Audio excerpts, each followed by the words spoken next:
Fey's bright. I can't discern these inside checks, I'm rolling blind. HP decreased and I'm not from this plane. Wandering's peaks for worthless fame I gain.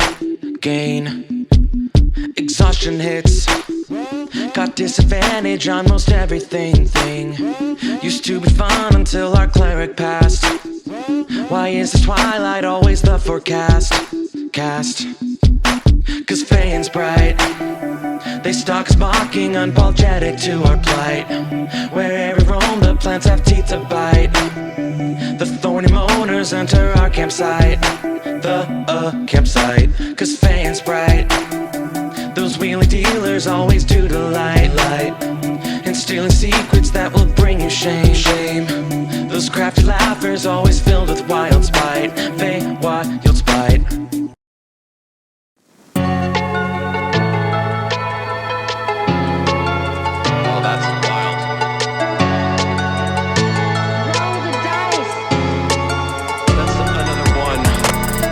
Shaking, I shiver, cursing these murderous heroes. Thick random encounters, unsolvable puzzles, and crazy huddles. Give me time to think. You don't understand the stress I'm feeling.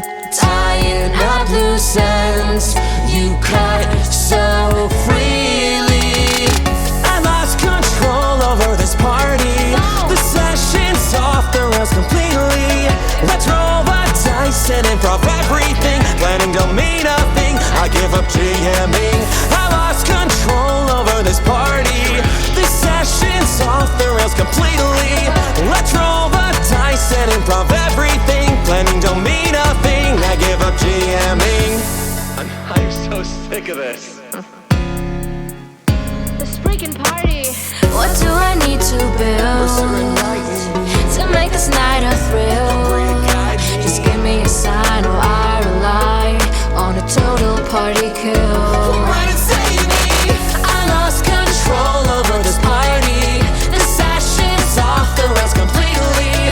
Let's roll the dice and improv everything. Planning don't mean nothing, I give up GMing. I lost control over this party. The session's off the rails completely.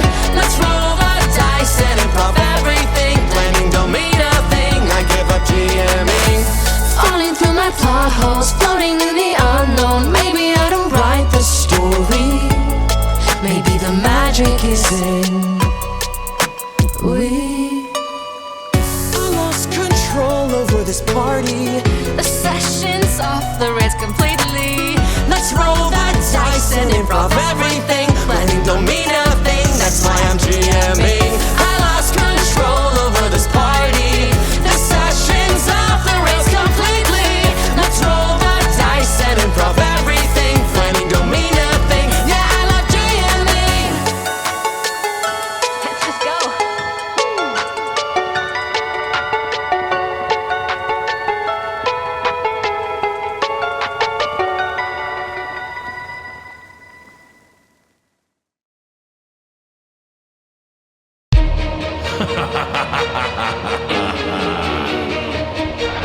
Welcome, everyone. Gather round. We're about to begin. Cause they have them supple demon wings. Hooves with the fur. The whole cult of summon and blood. Hey, they'll snatch your soul. Next thing you know, drug you be low. Till dancing in chance, signing blood on these contracts. They caught up in a hellish hedonistic trance. Hey, they'll snatch your soul. Next thing you know, drug you be low. Hey, I never summoned something like this before. This crazy demon's out of control. Had a feeling that I may not get to go home. There's no escape, they stole my soul. I'm down below, they meant to go unpreferable. I'm such a fool. Hold up, wait a minute, do I see what I think I will? They began to start eating my soul. This ain't part of the ritual. Chaos reigns, I'm in big trouble. Tried persuasion, demons said no. Told them I'm enjoying keeping my soul, and that I would trade them all on my gold. Demon just laughed at me, didn't say more. Guess I should read the next contract in full. Cause they had them supple demon wings. Hooves with the fur. The whole cult of summon and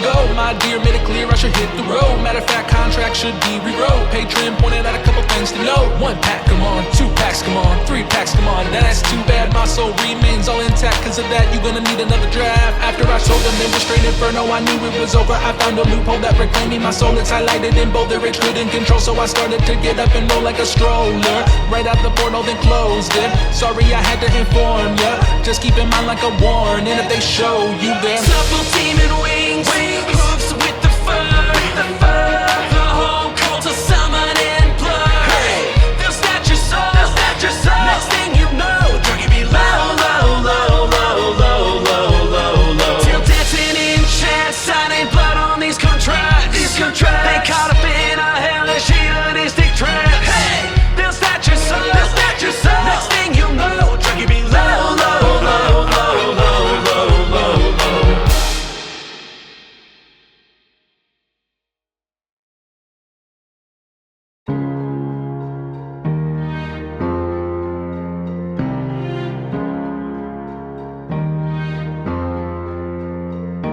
Stay in the wild alone, no need for a crew. I've got my flaws and bonds and wish you well on your way. Wait, could I extend a quest full of mayhem? There is something dangerous in the plan.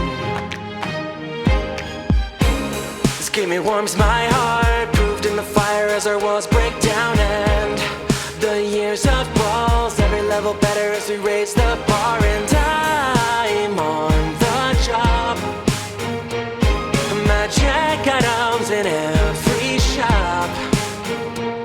So let me win you over, grab some dice, become a hoarder, gather paper and a sword, join with our crew, kill beholders from the tavern on the corner to a battle with a gnoll. Great adventures fighting ogres, please don't let the game be over.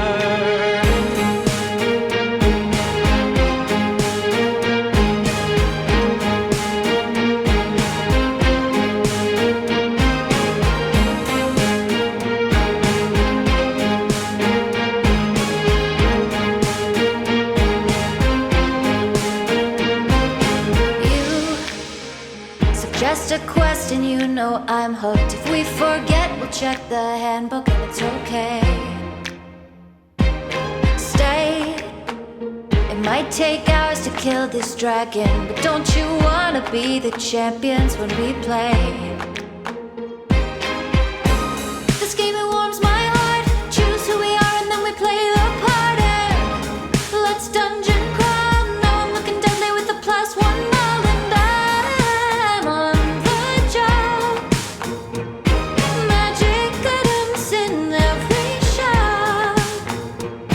So let me win you over, grab some dice, become a hoarder, gather paper and a sword, join with our crew, kill beholders from the tavern on the corner to a battle with a gnoll. Great adventures fighting ogres, please don't let the game be over.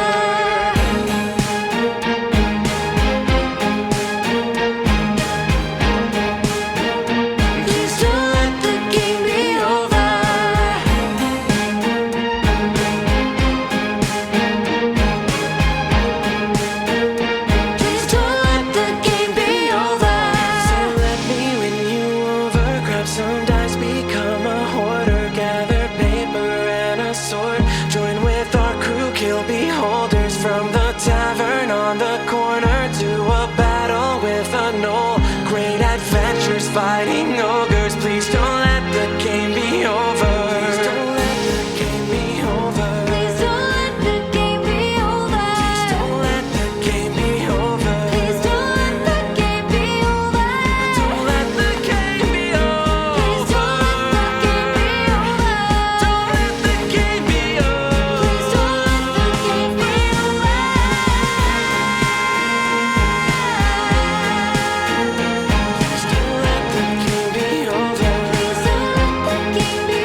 3, 2, 1. Hi, everybody.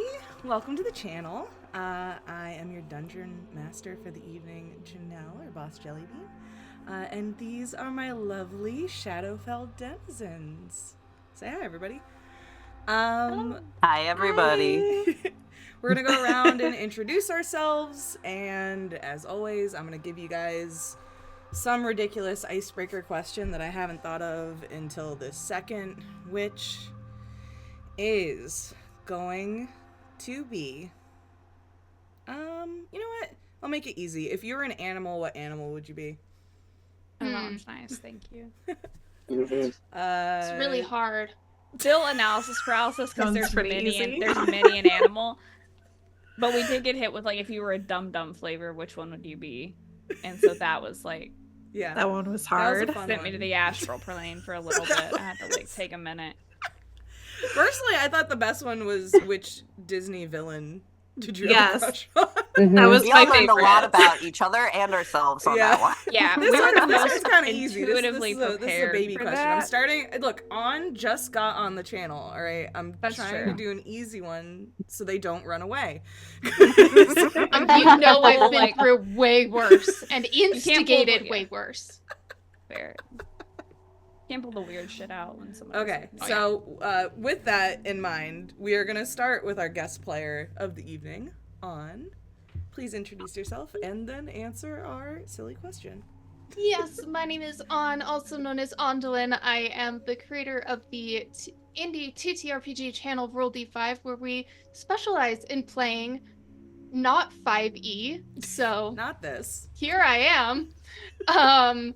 And so if you don't recognize me, it's because I'm cosplaying as a dragonborn. But my favorite animal is that I would like to be is a house cat. Amazing. Next up, Rachel, could you please introduce yourself? Sure. I am Rachel, otherwise known as the Organized DM. You can find me on pretty much any social under that moniker, and tonight I am playing Cordelia. If I were any kind of animal, I would also be a house cat. My husband compares me to an indoor cat all of the time because I just, so that is me. Amazing. I can also see that. That's very...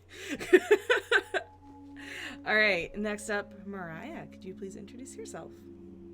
Hello, I'm Mariah. I am one half of the Table Talk podcast. You can find all of our information anywhere podcasts are streamed. We're there, and all of our socials are at Table Talk RPG. We have a lot of awesome, cool people come on and talk about why they love the hobby. My co-hosts and I sit and gab about why we love the hobby, and basically talk about anything under the sun except the actual playing of the TTRPGs. Because we don't have the setup for that yet. But I will be playing Lyrian tonight, and if I were an animal, honestly, the true answer is probably cat. But in Are the we an interest entire of, group of cats right now? I mean, like, I'm not a cat. truly, but like, to be interesting, what I would like to be would be like a little fox, just Aw. a little long noodle lad. That's cute. Wait, did you just call Fox a long noodle lad? Mhm. Can you long can you ones. explain that? They're long What? boys. They're long boys. They are long. They are. Yeah. They're long boys. They're noodles. Okay. They're like land. You ever seen a fox Little jump fuzzy and noodles. it goes like, whoop? I mean, I guess Yeah. not in real life. Well, I haven't either, but like videos of them. All right. They're just I kinda like a will be- noodle. I will be looking this up after the stream. Next. They're more next length up, than width. H, could you please introduce yourself? I'm H. I go by they, she, and I am part of and a creator of Rollin' Dirty 5e. I make NPC packs with all the information you might need to throw in a tavern into your world, or a library if your players decide to go there when you were expecting them to go to a castle. I don't know. Just throw it into your world, or maybe build off of it. Up to you. I play Rozz, who goes by she, her, and she is animal. I was gonna say cat because I very much identify as a cat. I do a lot of cat-like behaviors, But can I go mythological just to be different? Yeah, sure. Yeah. I would love to be a Pegasus. I have always felt a sick. weird connection to horses, and I want to fly. So probably a Pegasus. That's a great answer. I mean, if we're talking mythological creatures, that changes everything. Would you like to change your answer on? Oh yeah, if it's mythological, I want to be a mix of a cat with moth wings. Yes. So we changed from cat to flying cat. I just want to... Yeah, but specifically moth wings, because Okay. moths Alright, are my yeah. second favorite animal. A moth cat. I also love a good goth butterfly. All right, and last but not least, Kate, could you please introduce yourself? I'll try. Hey, everybody. My name's Katie Combat. I'm half of a Twitch channel called Cardboard Combat, where we play lots of different things, including tabletop RPGs, also a lot of Magic the Gathering, and also whatever we want. So that's fun. I'm going to be inhabiting the character of Merc tonight. Merc would be a snake if she were an animal, obviously. But me personally, as Kate, would definitely be a skunk, which is cat. But not exactly the same. I love skunks. Spicy cat, yeah. Stinky cat. I love That's me. skunks so much. I did accidentally press a wrong button for a second, but it's okay because it happened in the beginning of the stream. So Smelly cat. Anyways, all right. So I think we've established we're all cats, which is interesting. Master cat to adjacent, say. which That's feels accurate. Feels correct.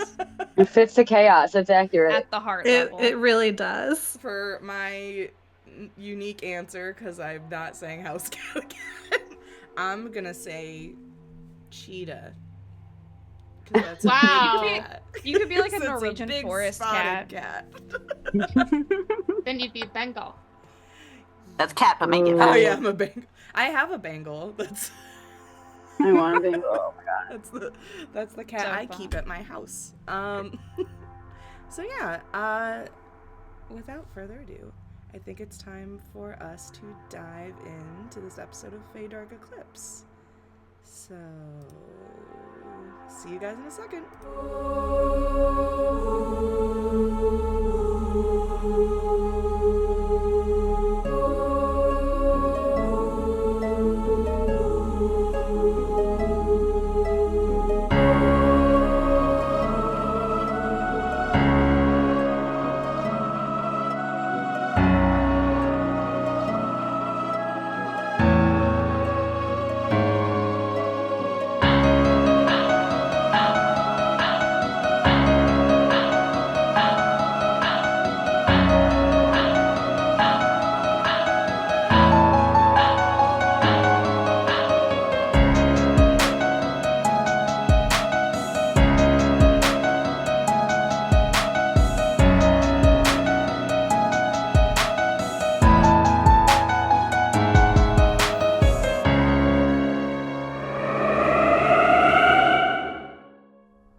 Much like a black cat type fox. Oh, she's so pretty.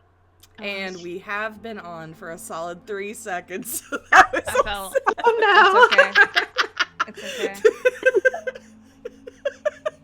I didn't want to We are interrupt very you. professional. It sounded interesting. I just... All right. Jokes aside, we have serious business to talk about. Let me do the recap. Where is it? Here. Why did it just went away for a second. There it is. Okay. So last time on Feydark Eclipse, Team Shadowfell, the party reconvened in the eerie woods of Forlorn. Their primary mission, to find a way to escape the treacherous realm without invoking the wrath of the formidable Dark Lord Tristen ApBlanc. Amidst their planning, Rozz received an unexpected letter from an old friend, beckoning her to the castle. The group cautiously marked their way through the forest, stopping at an ancient druidic ruins. Here they uncovered secrets about the Domain of Dread's tumultuous past, deepening their understanding of the perilous land they traverse. After preparing themselves with lots of cursed water from this lake. Like, so many bottles of cursed water. All available bottles. Just all bottles of cursed All water. available carafes. They made their way to the castle, and after a conversation with the dhampiric Dark Lord, the meeting took a sinister turn as they became ensnared in a deadly game, one from which they may never return. As the game ensued, they learned quickly that they must find keys to unlock chess pieces on a board, surrounded by a shadowed maze full of nightmarish creatures. And after playing this game for a little bit, Cordelia became a bit annoyed by the rules. And we pick up in the middle of this chessboard the maze aflame as Cordelia has launched a fireball directly Fire in the hole! into the maze. So let us all... Listen. VIP moment. VIP moment. Listen, Linda, listen. God, this map is so Alright. pretty. I forgot how pretty it was. So pretty. Yeah, these maps are gorgeous. Oh, I should show everyone at home the map. That would be a good idea for me to do. Actually, you know what? We're going to go into our battle map overlay so that everybody can really see this because it's gorgeous. Is there a prompt for chat? There isn't, but Battle Maps by Grim Maven is on the overlay because that's who made these maps, and they're amazing. They're actually in chats. Oh, they are? Hi, everybody. Thanks for tuning Popping in. Look at your beautiful map. I know I drew on it. I'm sorry. It is what it's made for to play on, but it's so pretty. I'm sorry that my doodles are on it. But yeah, hold on one second. Let me set this on the overlay. I've been like having a civil war with spiders in my house, so that bottom left section not looking is good. feeling like a personal attack right now. My arachnophobic self. Completely understand. Don't worry, I'll set it on fire too. Incredible. So I believe the fireball was launched into this big giant red square at the top of the map. Let me give us some sound effects for that, as that is a flame. Would everyone do me a favor and roll initiative? As that definitely started some kind of combat that you have not seen yet. Oh, that's not good. Wrong 7, boys. We're looking good. Let me write this down. Can you give me control of other Merc when you get a chance? Yeah. Hold on one second. Can you not move their No. thing? Which one is other Merc? The dot one, I think. Okay. I can move this one. Gotcha. Okay, you should have control now. All good? Yep. Thank you. Fantastic. So what did everybody get for their initiative rolls? Get out my handy dandy notebook. Write this down. Rozz, what'd you get? 18. Nice. Cordelia. 9. Not as great. Moving right along. Lyrian, what'd you get? It's worse. 7. Guys are gonna die. Merc, what'd you get? That's a 14. Okay, there we go. We got like a range here. Okay. And then mystery character whose name I'm not saying yet, even though the chat can see it. On. What? Let me figure out how to. I didn't know if I was supposed to yet or not, so I don't know how on Roll20. Sorry. Here, let me explain. Let me look at the sheet real quick. There should be a button that says initiative near the top. Oh. Yeah, right. It's the one that says middle. initiative. Yes. The button that says initiative is what does initiative. That's a 7. Great. Everyone's doing so well today. It's gonna go really well. Just getting them out of the way early. What is your dex score? My dex 19 plus 4. Okay, Lyrian, what's your dex score? Mine is a 20 plus 5. Damn. Okay. I thought I was gonna have high dex. Yeah, both of you were high. Then that would make Lyrian first. So that's gonna be Rozz is up first, then Merc, then Cordelia, then Lyrian, then mystery character. Okay, great. As Cordelia throws out this fireball, it sets the maze in front of you guys aflame. You hear screeching and chickering of creatures moving from that location, and actually over the side of the front wall of this maze behind the white pieces, you guys see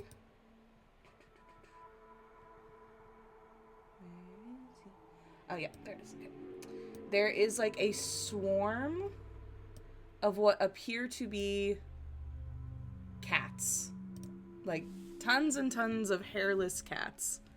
Really the theme of the day. Not what appears to be cats. That's a cursed statement. Oh, Yeah. No. Swarm. Us and the big, like, blobo swarm things on Roll20. Yeah. We love a good I swarm wish in I this had a house. picture, but we just have swarm of invisible name. There. So first up is Rozz. Is there anything you would like to do as you see a swarm of hairless cats run towards you? So I was under the impression from last time that the hairless cats were over. How do I ping everyone over in this direction? Because that's the way me and Lyrian were headed. Was there was something over here that I was seeing or hearing, right? You also saw there was a person moving through the maze that you had caught a glimpse of. You know that there is the one vampire spawn that has been running through here. Let me Elleran. He's somewhere in the northern section. Merc is stalking around between the pieces, waiting for him to come back.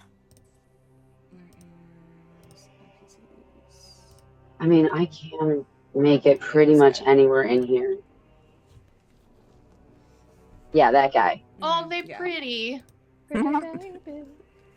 Pretty vampire. Yeah, so he is running around in the maze as well, because he has moved 2 of the chess pieces on the board already. That's how you guys figured out that somehow you have to get the keys out of this maze and then put them into the different chess pieces to move them on the board. So yeah, thanks for the follow. So yeah, these cats are coming over here. You guys did hear other noises that were over here. There may be more swarms of these cats in the maze. Okay, I mean swarms of snacks. Not gonna go anywhere near the fire. So I'm gonna head toward the closest noise to where I'm at, or closest sign of anything. All right, give me a perception check. Happily. That's fine. Not great. 14. Okay, with a 14, you hear 2 different noises, one on your left and one on your right.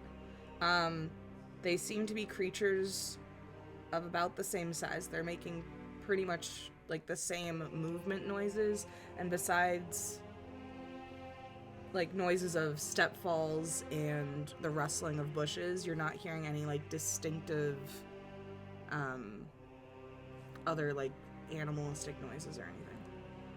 Okay, I went ahead in that direction and stay on top of on top of the maze thing, and just like jump from the top of the hedge to the top of the hedge. Okay. How far in are you going? So to which hedge? The sound sounds like it's coming from There's two creatures, one on the left and one on the right. to toward the left. I want to go toward the left. Sorry. Okay. Go ahead and move your token wherever you would. I'm gonna go up this way along the top, and then I'm gonna hop over. Mm-hmm. Pretty sure I can do that. And take another look before I keep moving. All right.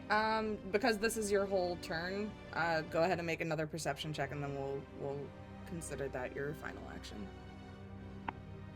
Ooh, even better. Way better, way better. That is a 23. All right. You see hiding in this area right here. There is. Move him onto the map. You see that there's a goblin who is kind of like crouched down and hiding. He seems to have like a bandolier full of daggers and things. You notice that, given your high roll, he's not breathing. It's one of the things. You also, as you watch him, you can see there are fangs in his mouth as he's kind of like sitting there, like chittering a little bit. And he seems kind of jumpy, I guess would be the best way to describe him. Like nervous, or just he has too much energy for his little body. It's kind of the vibe that you get. Kind of cute, except for the fangs. Yeah, Can I? Was that my action? Do I still have a bonus action, or did I use that with the first perception check? I would say 2 perception checks are going to be a bonus action and action, and then all. Okay. But all right. Found a target. I found a target. Next up, Cordelia, you're watching the maze burn and these hairless cats who are trying desperately to get out of it. Some of them are on fire. What would you like to do? I'm next? Oh my gosh. Okay, Yeah, y'all rolled bad. Yeah, we did. Have I ever encountered... Yeah, I rolled like 9 or something, so I should be okay. You're second. Okay. Oh wait, no, I'm sorry. I'm wrong. Merc's second. Okay. Yeah. Merc, what would you like to do? You were over there waiting for any sign of the vampire guy, right? Yeah, and I think that's going to remain the plan. I think it's just that, I think second Merc, who I've decided is named Gloom. I love At least that's how Merc refers to her. Gloom is going to move up and to about here and uncoil both whips from around their chest, just as Merc does in this cool kind of synchronized movement. And they both kind of crack them to the sides and ready to beat the crap out of this guy when he shows back up. Can I ready an action to do that? Yeah, you absolutely can. Cool. Actually, I think I'm gonna scooter just a little bit closer in hopes that we can both hit him, which would be pretty cool. What is your passive perception? My passive perception is above a 13. It's 13? Yes. Okay. Yep. 12 is the DC. So as you are standing here, preparing to guard these chess pieces, and this swarm of cats is kind of like going over the hedge and now going on to the chessboard, you do catch like a glint of silver as one of them, before it gets like absorbed back into the horde, has a collar with some sort of silver medallion attached to it. Okay. Just food for thought. Yeah. Mark's gonna keep an eye out for that to reappear. Okay. Now, Cordelia, it is your turn. Okay. I've never seen cats like this, right? I probably wouldn't know what they are. Yeah, probably not. Okay. I just wanted to double check. No, you're good. Yeah, I'm gonna do some magic. Let's go. Amazing. I'm gonna go ahead and on the cats, like directly on top of these cats, I'm going to cast Arms of Hadar. So Focus for all yeah. of us. All right, you go to cast that spell. As can you put the description in the chat real quick? Yes, I can. And or I could read it if you wanted me to. Yeah, sure, if you want. You can Okay. flavor it. Like, how do you envision Cordelia's Arms of Hadar look? Okay. She just kind of throws out her arms, and the chains that are curling up and down her body shift and twist and become shadows that race from the tips of her fingers outward and up to where the cats are and kind of surround them in these tendrils of dark energy. So they're going to have to make a strength saving throw. And on a failed save, they're going to take some necrotic damage and can't take reactions until their next turn. And then if they are successful, then they have half damage. Okay. As all this happens, you guys see that the black tendrils go to encroach around these cats. And immediately, it almost looks as if the tentacles are afraid of the cats as they are retracted immediately and instead turn and what is okay, it is just one creature, so it is going to be the closest person. There's Merc. So it is going, the spell is going to be redirected towards Merc. Merc, you will have to make the saving throw against Cordelia's spell. That's so cool because Merc has magic resistance, so I'll have advantage on the saving throw. Hey. How do I do saving throws? Is it strength? Yes. Yeah. That was a 24. Does that save? That saves. So darkness can't come from Merc. As you see, like, dark. You are able to slip out of the grasp of these, but they still nick you a little bit as like these roiling shadows try to surround you. They still take half damage, right? Yeah, half damage is 4 necrotic damage. And as the spell avoids the cats and surrounds Merc, Cordelia's like, well, shit. I didn't mean it. I'm so sorry. It wasn't, all right, bye. And she just kind of backs up a little bit. You hear an angry rattling coming from Merc, like the rattle of a rattlesnake. All right, next up, Lyrian. What would you like to do as you see this chaos ensue? Okay, so yeah, the swarm of hairless cats are just kind of about to milly rock some people, right? Yeah. Okay, then yeah, that's probably the most prudent. Let me see how far. I will say, it doesn't look like they're necessarily like attacking you guys. It more so looks like they're escaping a giant fireball. Oh, fair. Okay. Hit them. Can I do some kind of check to see if like any of them seem like they have a token on them, or like some kind of similar to what like Rozz did? Are you just looking, or are you like actually trying to interact with them as you're? I'm kind of just trying to figure out where I should go, like knowing that we need these pieces. Just general throwing senses out to see. Yeah, go ahead and do a perception check then. What did I get? With an 8, you're trying to look, but there are so many cats. You do get a glint of silver from somewhere in the group, so you know that there is one there, but you can't see specifically which cat has it. You're gonna have to like go over there and start going through them. Start whacking. Then yeah, I guess I will move 30 feet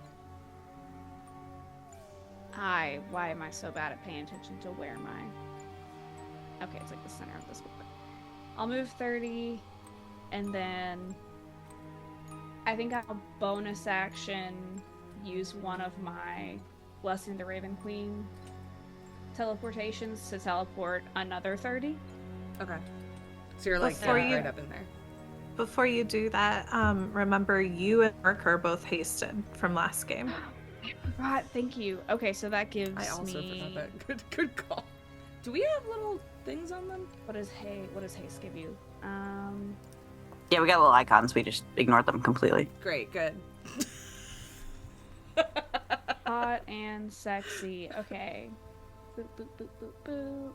Gains an additional action. Will be used. And I think it affects your speed, too. Speed is doubled. Yeah. Beautiful. Okay, 6. So I'm not going to do that. I'm just going to keep running. And get just like, yeah, up in the cat debacle. You have a second action, so if you want to, like, actually rummage through these cats, you can. Can I try to use one of my actions to do a cat rummage? Yeah. And just see. There we go. With the 21, you see that there is one cat that actually has kind of slinked out of the group and is sitting, like, actually right over here behind Merc. Over, like, here. I'll do a little dot for him. Little cat. Okay. Over there. Cool. And he has a collar and this silver medallion dangling from his neck.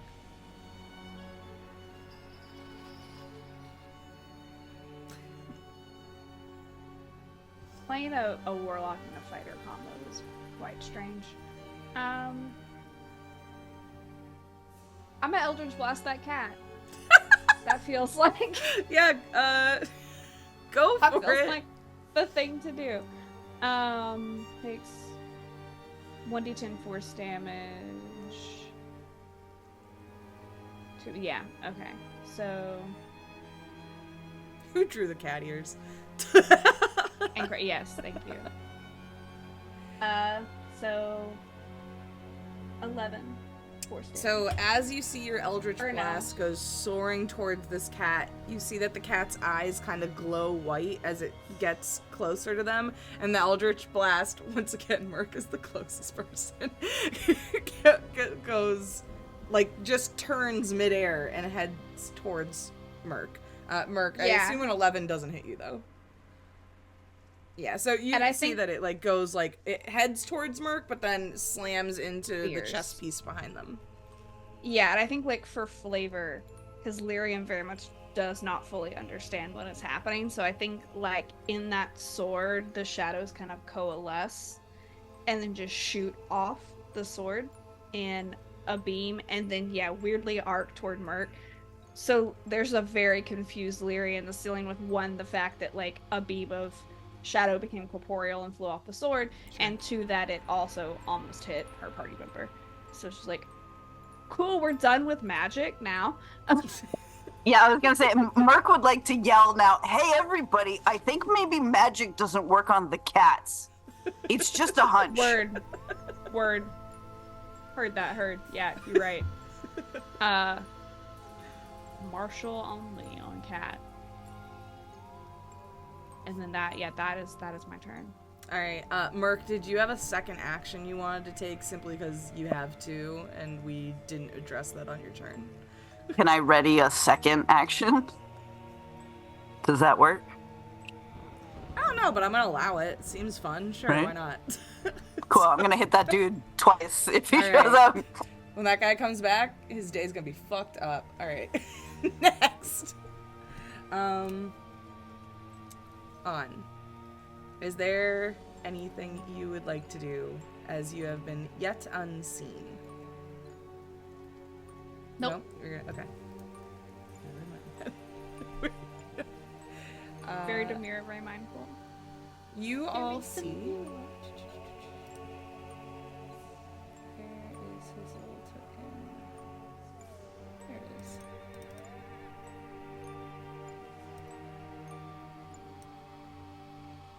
coming up over the hedge here, y'all see Ilarion jump back into the chessboard. He is going to run over to here.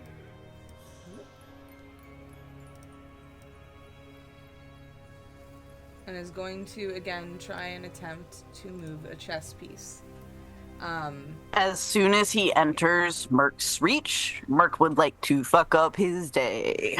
As soon as he stops to try and get a medallion into this pawn, I believe he is within your reach. So go ahead and make those 2 attacks. It's going to be 4 attacks. I'm a 6th level fighter. Yeah, do it. So I would like to fuck him up real bad. Okay. I don't think I have any kind of advantage, so it's just a straight old he's not roll. flanked or anything like that. 1, 2. You do notice, though, he has a couple bite marks on his arm that don't look great. And also, I think maybe one of those might hit. Let me see what we got here. A 10, an 11, a 7, and an 18.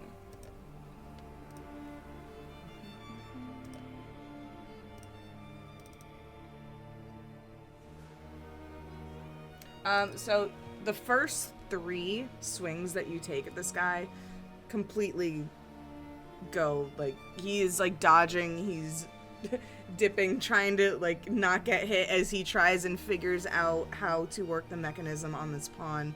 But the last one you take and just completely make contact with him.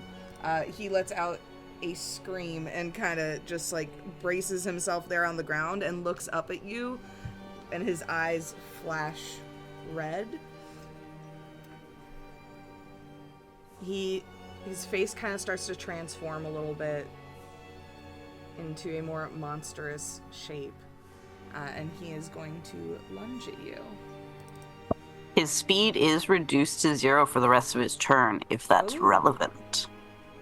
Did you didn't take any steps towards him, right? Nope. Alright, then I've got actually reach. he can't get at you then. You see that he like goes to lunge and is like impeded by the injury that you caused to him. Like his shoulder is now spilling with blood. The same arm that had like all these bites already. It's something about the wound is preventing him from moving. It's almost like his body's going into shock a little bit. And he remains there. But he's still able to try and mess with the pawn, and you see that piece does eventually move. Running him over. I mean, technically, he's right in front of it and he can't move. He's gonna kind of hit him. Like, you're not The wrong. pawn doesn't care if you're there or not. Pawn doesn't care. So that's gonna go forward 2 spaces.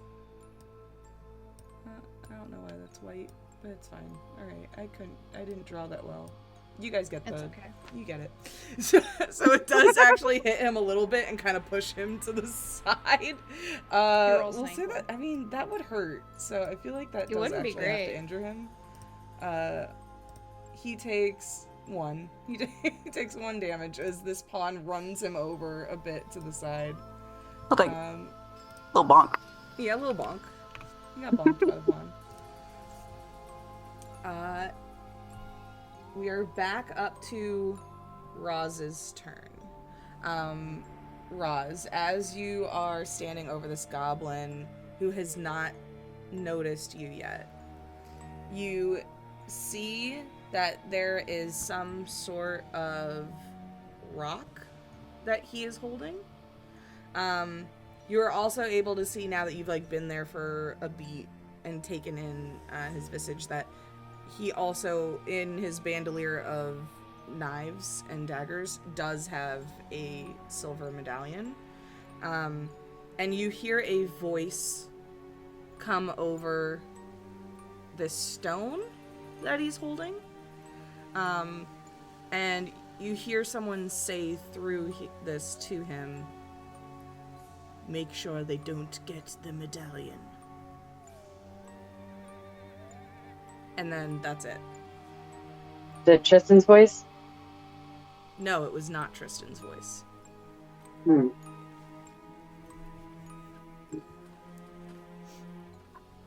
right. Rozz is going to put everything into knocking this guy out, ambushing him, taking advantage of the fact that he hasn't seen her yet. I think she's got her Kali sticks. She's probably going to jump and strike. Obviously aiming for the head, trying to knock him out. So I'm going to move over here. Do you want me to roll a stealth check to move closer to jump, or? Yeah, go ahead and roll stealth for me to see if you remain hidden from him as you attack. Oh, what do I have advantage for? What is that in? I will say, given your specific abilities, this is all dark. Oh, that's all sound shadow. only. I have advantage for sound only, which is what I'm kind of half of what I'm going for. Yeah, you're I don't behind know. him. He definitely can't see you, so you can take the All right. advantage. Great. 23. Amazing. Yeah, this guy has So I'm absolutely gonna scoop no behind idea you're him. about to wreck his day. Get a little bit closer and jump and attack. My main hand is going to be a 17 to hit. Let me pull up my little guy. Oh yeah, 17 definitely hits. So you're attacking him with your Kali sticks? Yep. All right. Bop, bop. First attack, second attack. First attack hits. What was the second attack? That is a 17.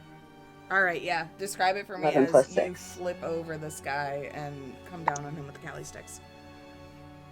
She's just gonna launch herself almost like from standing to like a sitting, like that L position, and just come down and just like off to the side, just bop, bop, so she can land, so that, like right next to him, and just swipe the medallion off his belt.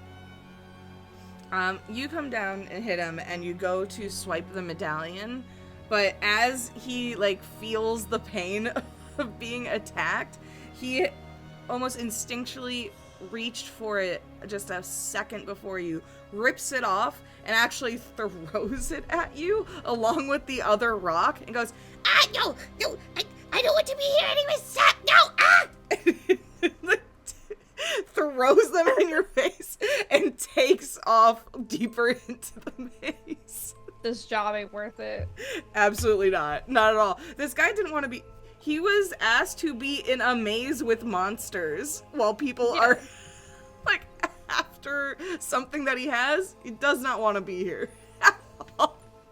So takes him, chucks him at you, and runs off. What is the damage that he took? 4 damage. Wait, no, I rolled 4. That would be plus 3 on each. So, or plus 3. So that's 4, 7. Can I take a talking action into the stone? Yeah, you absolutely can. I will say though, just so you know, as you hit this guy for that much damage, he is so beyond bloodied as he runs off. This guy had 2 hit points left. It's just... I saw fangs. I thought he was goofier. Okay. It's just a little guy. So what would you like to say into the stone? Just simply 2 words. With a very cocky, sarcastic, mission failed.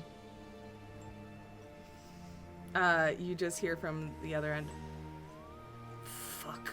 And then, like, the stone in your hand splits in half. I just echo his fuck. Drop it on the ground. Amazing. Yeah, so this guy has run off into the maze. You know what? Because he's going. Can I use the rest of my movement?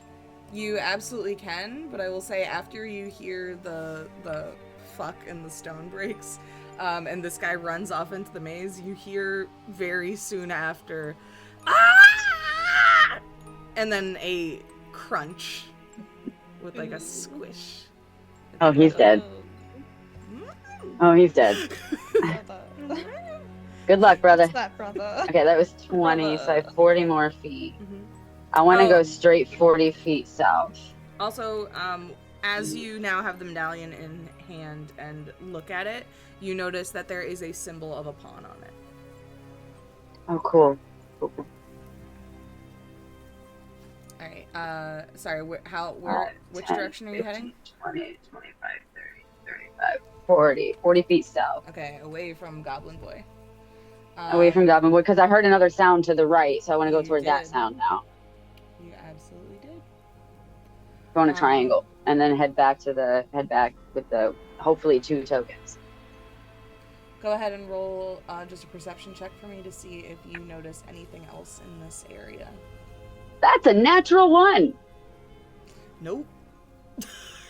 You're hearing sounds like you hone your senses, which are wildly overwhelmed at this point. You spent years in seclusion for a reason, and it is finally starting to catch up to you, just being so surrounded by so many people and creatures in a confined space, and it is overwhelming to you.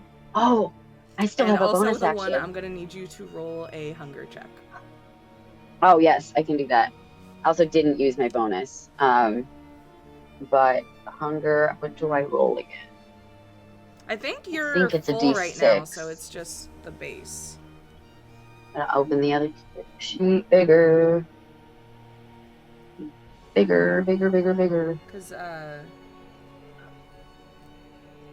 y'all know that Nefira has been giving you the blood bonbons, so I don't think you have, like, high hunger right now or anything. No, I have yet to take any real hunger so far. Alright, where is that thing? Also, I'll take a moment to just remind everyone. Off to the left, Nefira had gone out into the maze onto the left, where you guys had seen some webs, and she has not returned yet. Just throwing that out there as information that exists in the world. We got a 4. I'm good. If I understand that correctly. Okay. Yep. You're all good. Then... Well, I didn't perceive anything, so I really wouldn't use... I was going to teleport for my bonus action, but I don't have a place to teleport to because I couldn't perceive anything. So I'll just chalk it up to being overwhelmed and pass the rest of my turn over. All right. Next up is Merc. Merc wants to eat this guy. Yeah, do it. Because he's so very sexy. Both Merc and Gloom are gonna get closer, though not close enough that he can hit us. And we're gonna wail on this dude. Still hasted, right? Yep, you're hasted. All right. Then I would like to make 6 total attacks against him. There's just this kind of flurry of whips cracking as both Merc and Gloom absolutely wail on this guy. I'll spend 2 of my echo attacks to do a total of 6. Go ahead and roll those attacks. Wow, you should roll with physical dice because... Right? I'm gonna find my dice bag. This is terrible. I've rolled 3 nat ones tonight. Everybody. Jesus. Screw you, roll 20. I'm This out. guy's plot armor. Honestly. He's too pretty to die. Okay, maybe too pretty 2 to of die, those yeah, maybe hit. Jesus. Yeah, you go into just swinging left and right, both you and Gloom, and just nothing is hitting this guy. He's like just dodging. He's using the pawn as a shield as he like kind of maneuvers around it. But as he kind of takes a turn closer to Gloom, you see that they are able to land strikes at him. And he takes, what we got, 6, 7, okay, so 15 points of damage to our little guy. And he is looking up at you very not happy. There is some blood trickling down his mouth, and he kind of just looks at and then smiles up at you as he is preparing to attack you next. But first, it is Cordelia's turn. Cordelia just watched Merc and her echo just like annihilate this guy. And so in her head, with her psychic connection to Tristan, she says, you know, if you wanted to just like forfeit and save your friend down here, that would be completely fine. We would accept that. You hear like a chuckle in your mind as he responds, my dear, pawns are meant to be sacrificed. You haven't even seen my queen yet. I didn't know you had a queen. I was thinking you were in the market. Is that an offer? We'll see how this game goes. You see a flash in your mind of you on a throne. And then you see another flash of a memory from your past, but a little different. It's the ceremony of Leroyce. But instead of the hag in charge offering you up to a monster, you see yourself biting into her neck. And then it's gone. Oh, that's not good. Okay. Do you have an action you'd like to take on your turn? Yeah, so for her bonus action, she's going to Misty Step. She's going to do the Blessing of the Raven Queen, so she'll move a little bit and then she'll Misty Step up on top of this maze wall that's to the left here, kind of where Nefira had disappeared. Yeah. Does she see, like, I know Nefira turned into a spider, yes, but I saw the spider before it went over the wall. Do I recognize the Nefira spider? Here's the thing, I don't remember how Alejandra described it, but in my mind, a Nefira spider is like electric green and purple. Yeah, like there's some like neon like titan on it. Yeah. So I feel like it's fair to say that the Nefira spider would look different than a regular spider. Actually, I have to remember, I think this one is her. So you see, looking over, make a perception check for me. Okay.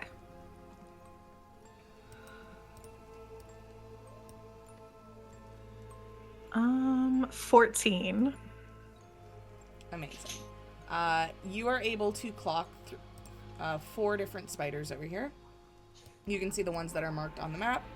The ones that have the red marks are the spiders in the maze. I believe this one over here is Nefira. And if it's not, it is now. So you also notice all of these different nests of eggs that appear to be in this area. And over by Nefira, you notice that there is a glint of something embedded with the eggs. But looking over towards her, you notice she is not moving.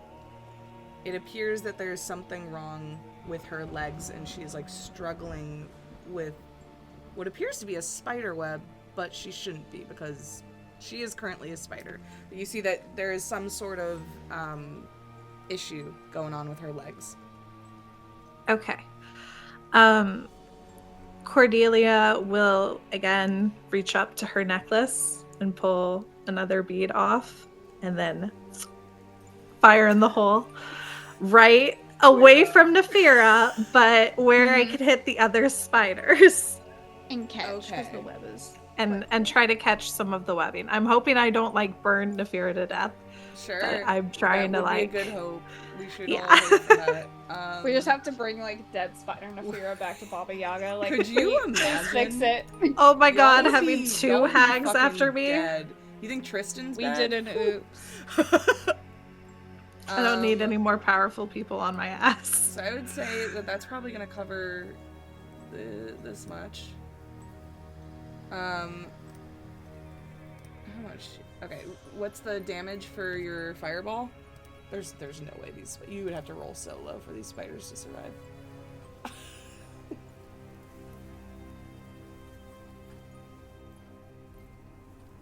28 in total. Oh yeah, no. So, you guys hear like as all these spiders go up in flame. You also see that the eggs that are on the outskirts of this fireball, over here and here, they get completely destroyed. These two nests. However, this entire area is encased in spider webs, and you did just throw a fireball. So you do notice that the fire is starting to spread. Not super far, but there is some that is inching towards Nafira. Not on this round, but potentially on the next round. Anywhere that there is contact, it's going to move a little bit each round. So for now, she's okay, but a little bit she might not be. Okay, so very last thing before I end my turn, Cordelia kind of turns over her shoulder and looks towards the rest of the group and is like, well, shit, guys, I fucked up a little bit. Anyone got water? We got All nothing right. but water. Next up, my little vampire spawn, my little boy. What is he gonna do?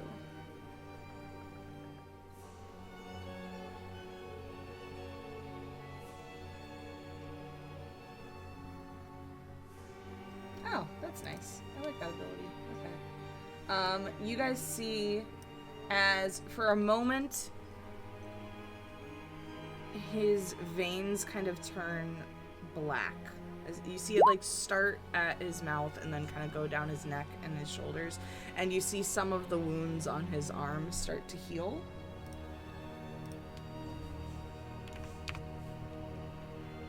And after that, he is going to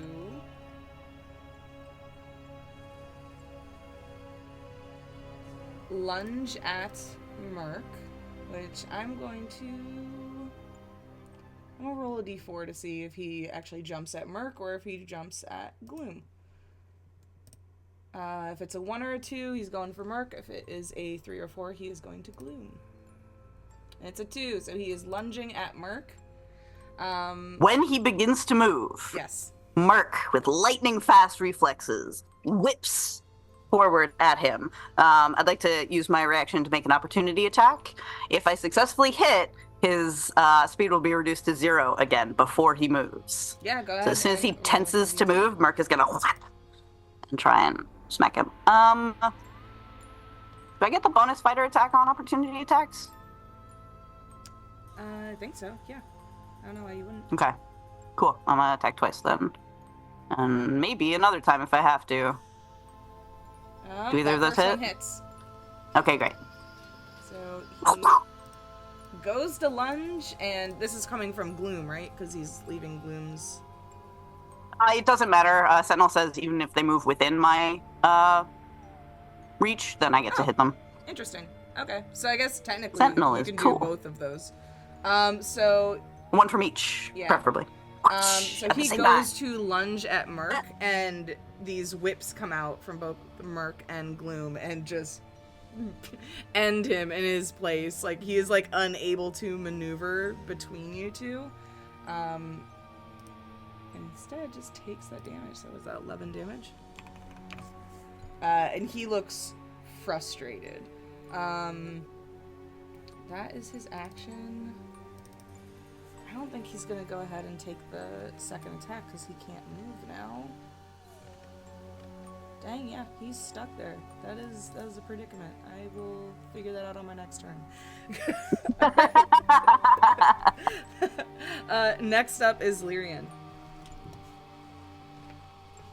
Okay, I'm gonna roll a, like, hearing Cordelia saying I'm gonna roll a d20, and if it's below 10, I'm going for the cat. If it's above 10, I'll go for Nefera. Yeah, okay. To try to, like, help. Okay, 18. So going the one time I roll well. Going for cat. I know for Nefera. So I think, again, I am hasted. So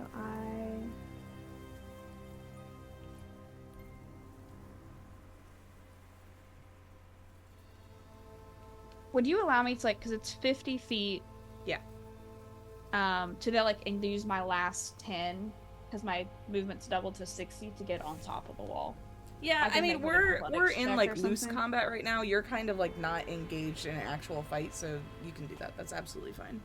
Okay, perfect. Alright, then I'm gonna get, like, kind of pop up next to Cordelia and be like, kind of like, what's happening, then see the fire, and we can see Nefera from where we're at. You can see a spider that has green and purple stripes on it that is stuck in the web for some reason. Yeah, I think Miriam's like, fuck. And I didn't mean to. It killed the other ones. Fair. Why can't she's a spy? Oh god. This shit is not my prerogative. And then I think I did have so I definitely have the bottle of the holy water. Mm-hmm. Would you say just in an adventurer's kit that I would have, because we have, like, mess kits and things that I would have? Do you feel that Laren is someone who carries around a water bottle? That's a good Does question. Lyran hydrate? You tell me. Honestly, probably so, because she was trained as a fighter. Yeah, then absolutely. So you can have a bottle of water. Yeah, totally she's fine. probably got some, like, electrolytes and, like, whatever the fantasy equivalent of, like, electrolytes Gatorade. is. Yeah, like lemon and salt or, like, whatever. Amazing. Yeah, I think I'll take my craft, and then actually, this is kind of a weird, since I do have the 2 actions, because this is a little bit complicated. I can cast Mage Hand. Okay. So could I use the Mage Hand to sort of, like, carry my water bottle and, like, pour the water out around Nefera? Yeah, I'll allow that. That makes sense to me. Okay. Just so I'm not, like, hucking it and it goes, like, somewhere stupid. To basically just, like, buy Nefera a little bit more time, like, put out some of the fire that's, like, gone out by. Yeah, I'm gonna say no rolls required. You send your mage hand over with the water, and you're able to get rid of this part that is sort of creeping towards her.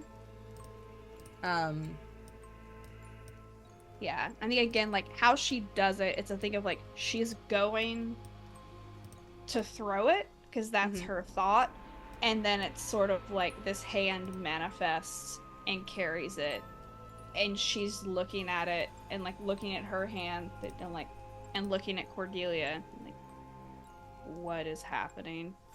And then just kind of shakes back, and, like, gets back into the tempo of the fight. You notice as this spider is kind of fighting with the web that it actually turns back into Nefera. You see.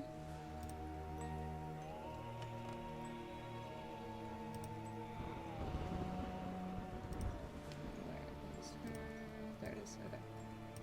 Okay. Yeah, you guys see as well. You and Cordelia, Lyrian and Cordelia, see that the spider actually turns back into Nefera. And, like, she goes to move, and you see that one of her legs is not moving, but she doesn't look like she's in pain. She looks confused. And then as she, like, tries to, like, move herself to, like, crawl backwards, you see that her arm hits something in the maze, like in the wall of the maze, in the hedge, and then her arm kind of goes dead next to her. And then you just see like this struggle as Nafira tries to crawl away and is not able to control her limbs enough to not come into contact with this very narrow hedge. And finally, like as like parts of her body start to become paralyzed until she can't move. And you do see that there are a couple thorns that are sticking out of her. And you see her mouth like open to go to like yell for help, and nothing comes out. Damn. Okay. Good to know. Next up on, you are watching this all unfold. Yes, I'm curious to where I am on the map. Sure. Will you tell me, when you saw this group come into the castle, have this conversation with Tristan, the ground would have given out and descended down. Would you have jumped in at that moment, or would you still be watching from above?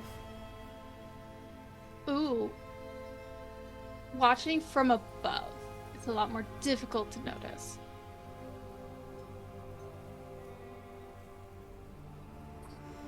I will say that there are vines that kind of grow up the side of this sort of elevator. So you are able to climb down if you wish, and you can put yourself anywhere on this board that you want to be.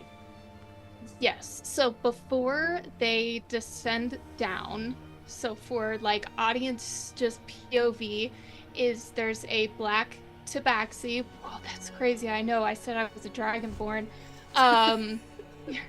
What they do is start like running in place, just like, and starts to get out of breath, and then goes down the vines, and probably lands purposefully on the chessboard right about here. All right. He's out onto here. Oh, that's not the right thing. There they are. Okay, so right here? Yeah. No, that's right. Okay. The rest of the party, you guys see this tabaxi cloaked land in the middle of the chessboard and kind of look around. H, where you're all the way over here. Ooh, do you see them? H, make a perception check for me. At I disadvantage. say I am on top of the thing. But you also have to do it at disadvantage because she's wearing a cloak of elvenkind. Yep. Okay, disadvantage it is.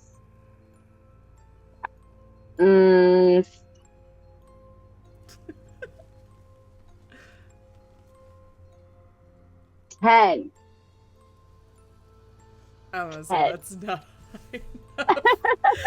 just like straight up blending into the shadows. Yeah, I will say maybe you hear like something from that direction, but you do not see this creature who has landed on the chess field. But there's a noise that comes from where your friends are. But there's also a lot of battle happening over there. Like, you can hear the battle between Merc and the vampire spawn and the cats and the fireball and fires, all of these different things. 2 different fires. Yeah, the different fires. That's why I'm overwhelmed. Nimble Edge, is there anything else you would like to do in your turn? Yes, she will speak. So she gets down there and kind of like hunches over, like out of breath. So sorry, I saw there was some battle happening and I ran immediately to try and help. Is everything going well? Nimble Edge, you look forward and you see that there is a Yuan-Ti humanoid snake with 2 whips attacking a vampire spawn that is on the ground, and then next to that vampire spawn there is what looks to be a similar creature to this Yuan-Ti, except it is just a pile of snakes in their visage. Oh, wow. I did you not look under see the that hood and when there's just this... climbing down. I didn't see this at all, or else I maybe would have stayed up there. Merc is gonna glance over and yell out, "There's more cats and they're coming from the sky now!" And Nimble just immediately Hilarious, hisses. just like, I've had enough. Look, I am not a hairless cat. I very clearly have fuzz. And I This one talks! Obviously, I'm saying words. Lyrian sits down on the hedge just for a minute. Do you want me to be on your side, or I cannot be on your side and you'll never see me again except flying arrows past your face? Which would you prefer? I like the non-arrow Can we one. all That sounds hear great. this? Yeah, you guys can all hear this. I don't think they're trying to be quiet. No. Yeah, I think on our No. side's fine. That sounds great. That sounds great. Okay. Happy to have you. Sick. And they pull out their bow to get ready to aim at whatever's closest. I would probably say closest to you is going to be that vampire spawn that's on the ground. Lovely. Oh, this is the hot one that's on the ground? It is the hot one, yeah. He's very hot. It's very hot. To Though- be fair, everybody in this castle is kind of hot. True. Yeah, Guys, it's a castle full of vampires. I don't know what to tell On you. is in trouble. Yeah, they can bring him back. It's fine. It's fine. Nimble will pull back on the bow, look at this gorgeous vampire, and say, "What a waste." And is going to aim for the heart. And that would be my short bow. That's a 14 to hit. Oh, so as you go ahead and aim, such a waste. You let go of the arrow and it flies, and it goes right towards his heart, but he, with his quick reflexes, is able to catch the arrow and then snap it. And Whoa, did you feel that? The ground started shaking right when I shot. That was kind of hot, though. So that's okay. Crazy. Alright. As well as, I do have cunning action, so I can take a bonus action on each turn. So I don't have access to move currently. If you want, you just jumped down, so I'm gonna say you still have like your full movement. That was like your entrance. That's fine. So you still have your full movement. For cunning action, it allows you to either hide, disengage. There's the third one. What's the third one I'm missing? Dash. Dash, yeah. So you can take any of those as a bonus action if you want. I'm gonna take the hide action for bonus. Yeah, absolutely. Where are you hiding? You have an entire row the of chess black piece. chess pieces behind Yeah. you, maze to either side, and then more chess pieces in front of you. The one that is 2 spaces behind is gonna be that one that they will hide behind. Go ahead and roll stealth for me. See how well you hide. Never ask. 13. You all see as this black tabaxi dodges backwards and like dives behind one of the chess pieces and blends into the shadows and the obsidian stone of these chess pieces. However, as all of this is going on, Rozz, you would have overheard that entire conversation and recognized that voice. Next up is Rozz. How convenient. Yeah, it's a nice turn transition. It's meant to be. I think she like freezes the moment Nimble starts speaking and just like whips her head to the side. And it's just like, what? Like kind of like I did. I was just like, what? Like, what the fuck? And then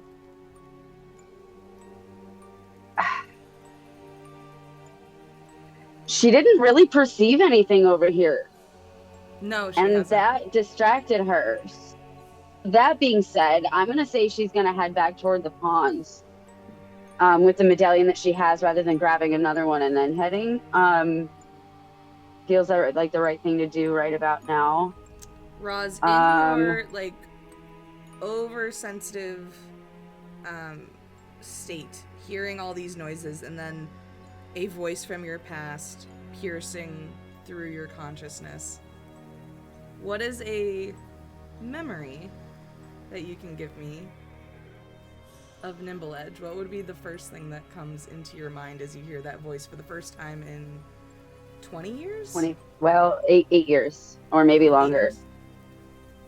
Maybe longer. 8 years was the other one.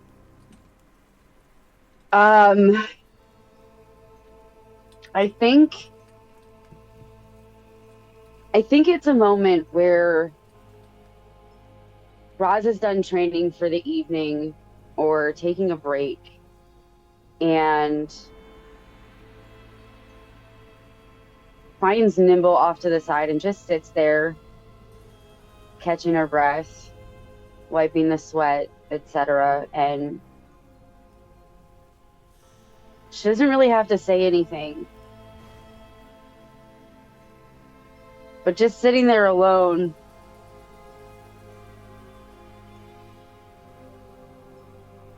in like a quiet strength, because like I think she looked up to them a little bit, like, you're so cool, I could never be that cool. And now Rozz, I don't know, it just reaches over and just gives secret pets and just quietly says thank you. Thank you for being there. If you want, you can respond in this memory. As Nimble. Don't tell the Ep. And lets you continue petting your ears. You know your secret's safe with me. Yes. And as that memory plays in your head and you make your way over to where you heard this voice, you don't see them. Well, actually, make a perception check again, and we'll see if you can spot them where they're hiding. Disadvantage again. Yeah, disadvantage. All right. There's a reason I picked this cloak, and this was why. Okay, that's better. I'm 19. Yeah, No, wait, disadvantage. Hold on. I took the wrong one. 15. Oh, No, that's still 16. better than 16. 13, 16. so you good. You first look onto the chess field and you don't see anyone, and there's a moment of, did I mishear that voice? And then you kind of like look off to the side, and as you do, as your eyes glance over the black chess pieces, you see hiding behind the center pawn, Nimble Edge. And that is where we're going to go ahead and take our break for tonight. So everybody stay tuned, and we will be right back. Oh my god. Oh my god.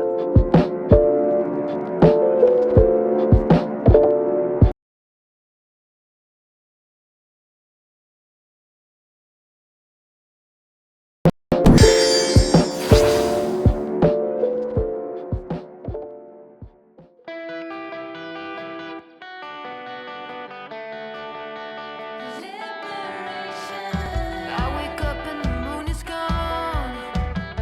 What's the reason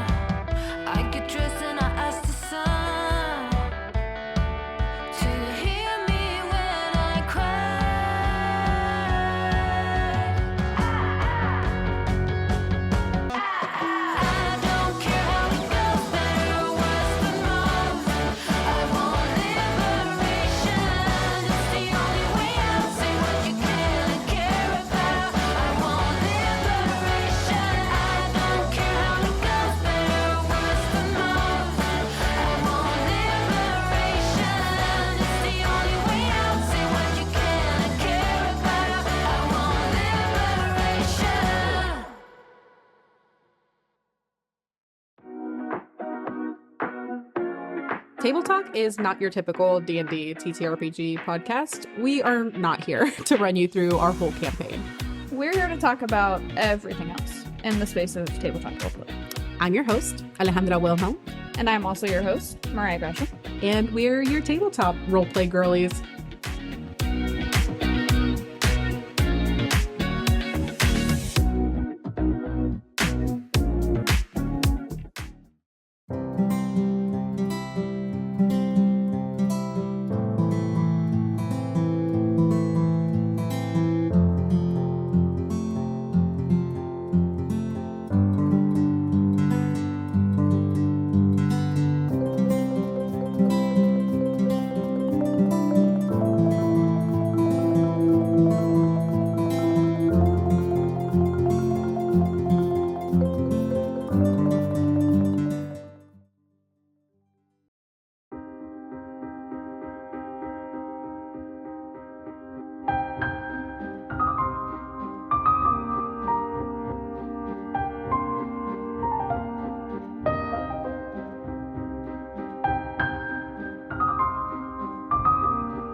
You sell dice? I'll take like 10 of them. My budget's set to $50,000, but that is dwindling. Each booth I hit $200 is a minimum. Bag isn't empty, filled with games, I'm never playing them. I must be Jenny D, all the brand deals that I'm rolling in. You can call me Dr. Meeple, cause I got many men invested in this hobby. Next con, you know I will attend. VIP access badge, cause I influence me. Go cast wish. You could never ever rock a con like this. Grit like me. Go cast wish. You could never ever ever ever rock a con like this. Hey everyone, my name is Authentic Young, but you can call me Authy for short. Okay. Several signs. I love the silence from everyone.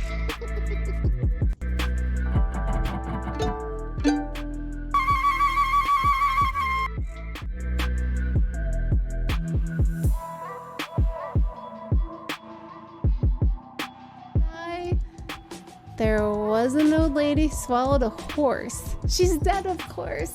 And that's it. That's the, okay, time for bed, kids.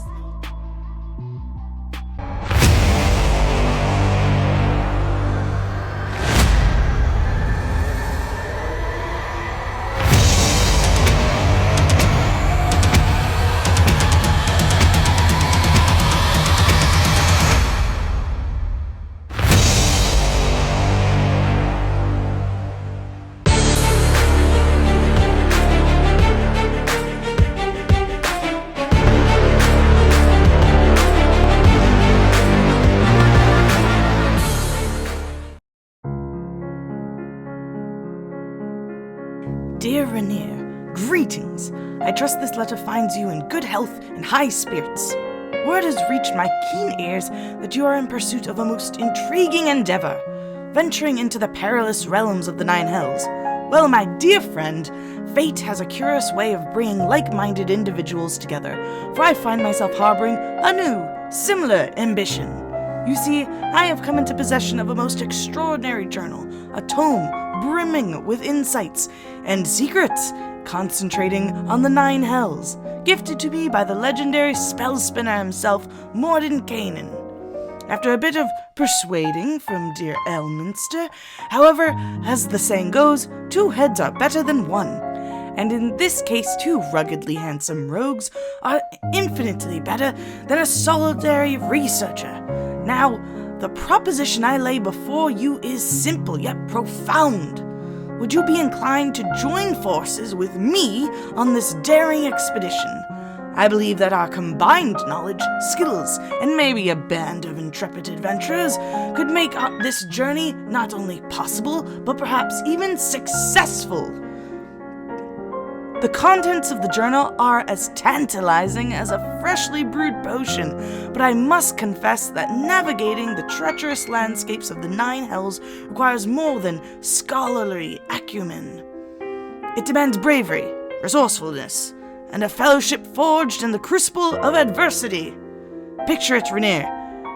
An alliance between two indomitable spirits, backed by a cadre of brave souls drawn to the allure of the unknown. Together we shall unravel the mysteries of the Nine Hells and emerge victorious, our names etched in tomes of history, and sold under my name, of course. I eagerly await your response, and should you agree to embark on this extraordinary journey with me, let us meet at a place of your choosing to discuss the finer details. Yours in anticipation, Volothamp Gadam.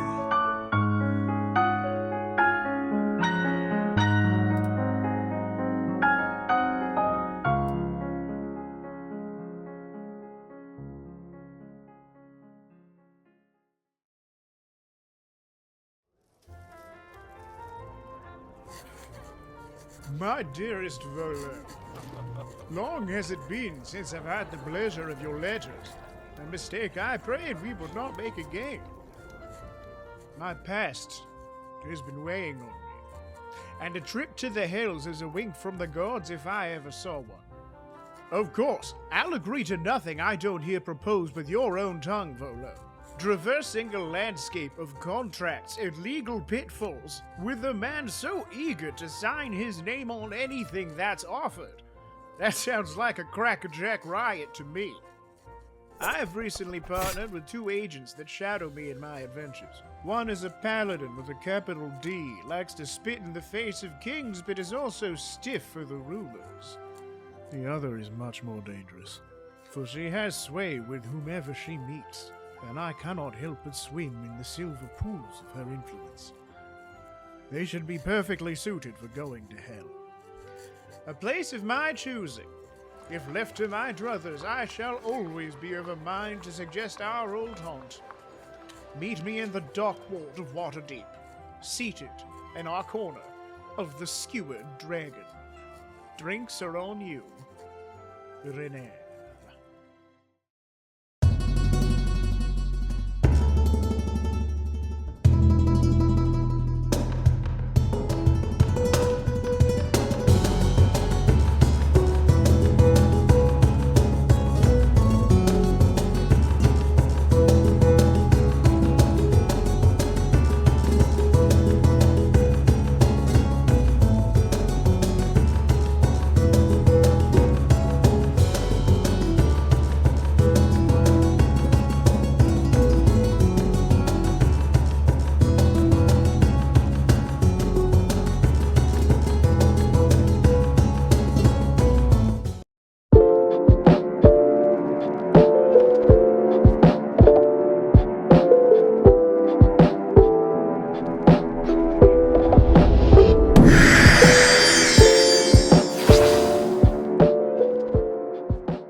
Hello, everybody. If you're just tuning in, we were in the middle of a very deadly game of chess, orchestrated by the Dark Lord Tristen ApBlanc, the dhampiric Lord of Forlorn. The players are, as I said, in the middle of this massive maze with a chessboard in the middle, trying to move these pieces with tokens that are found in monsters throughout the maze. In the middle of a sort of complex battle, a tabaxi has entered the field, sparking a memory from Rozz, as this may be someone from their past. We come back to this game as Rozz has just spotted Nimble Edge. Is there anything else you would like to do on your turn? Oh, yes, I have a whole turn. I'm gonna move 60 feet directly at Nimble, hopping from hedge to hedge and then pawn to pawn. Just hop and hop and hop, and land right there. Ah! What are you doing here? First of all, slow down. I'm clearly fighting. But you're here. No, I'm over there. She points like off into the ether.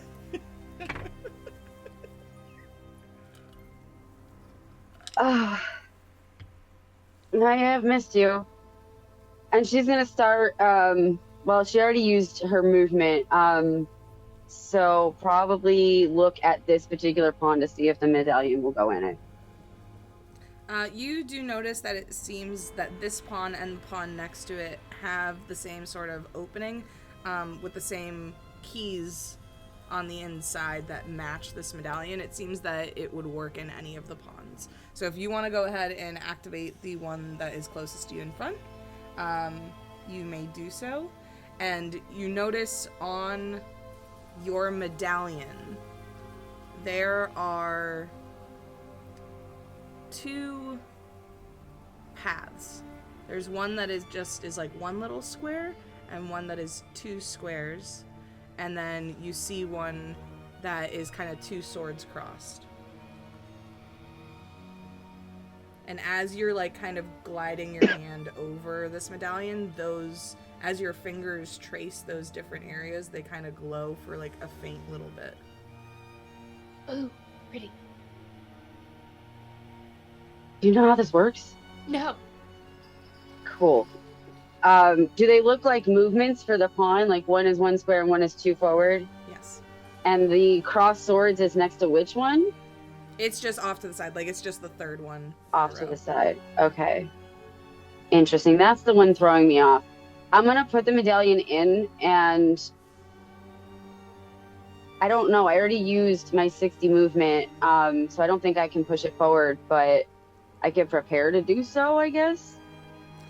You see as you go to, like, put the medallion in, that these 3, like, pathways that are, like, etched on it glow for a minute, and it seems that the first one that is just 1 square lights up. And that goes into the pawn, and it sort of, like, churns and churns, and then the pawn moves on its own as it is connected. Has like a base that goes into the floor of the chessboard, and it is moved forward on its own. You kind of get the impression that if you do not choose one of the paths on it, that it will select a path on its own and kind of just goes with like the first option. How does one choose? They glowed when you touch them. Oh, make one of them glow. Okay. All right. Well, now I know. Cool. So that pawn goes ahead and moves forward. So what are you doing here? This is crazy.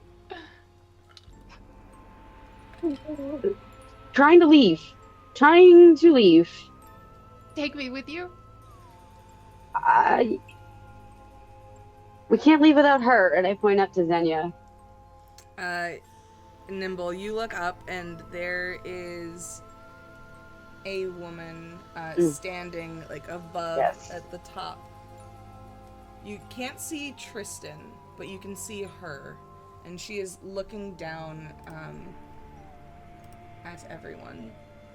As Xenia kind of like stands up there, her face sort of devoid of emotion, and bright yellow eyes looking down. Well, she seems rather dull. That's Xenia. And I think with our past, you would know that that's my supposedly dead fiance. I was just looking at my notes. I'm glad you said that. I was like scrolling through, like.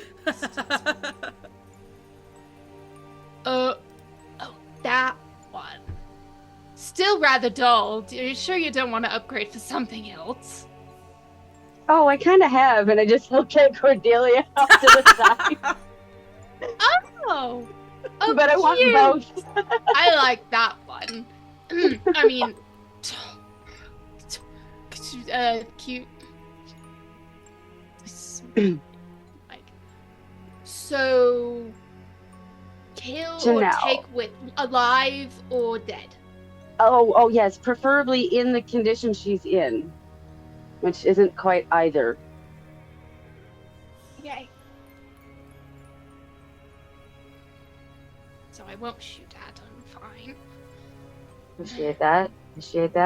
Janelle, can I roll an insight check just based on the fact that she appeared at his castle? Yeah. Yeah, you can.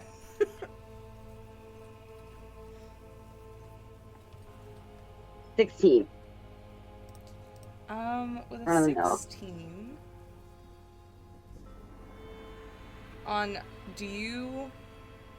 If you would like to attempt to hide anything, you can go ahead and roll deception. Otherwise, I will narrate what they see.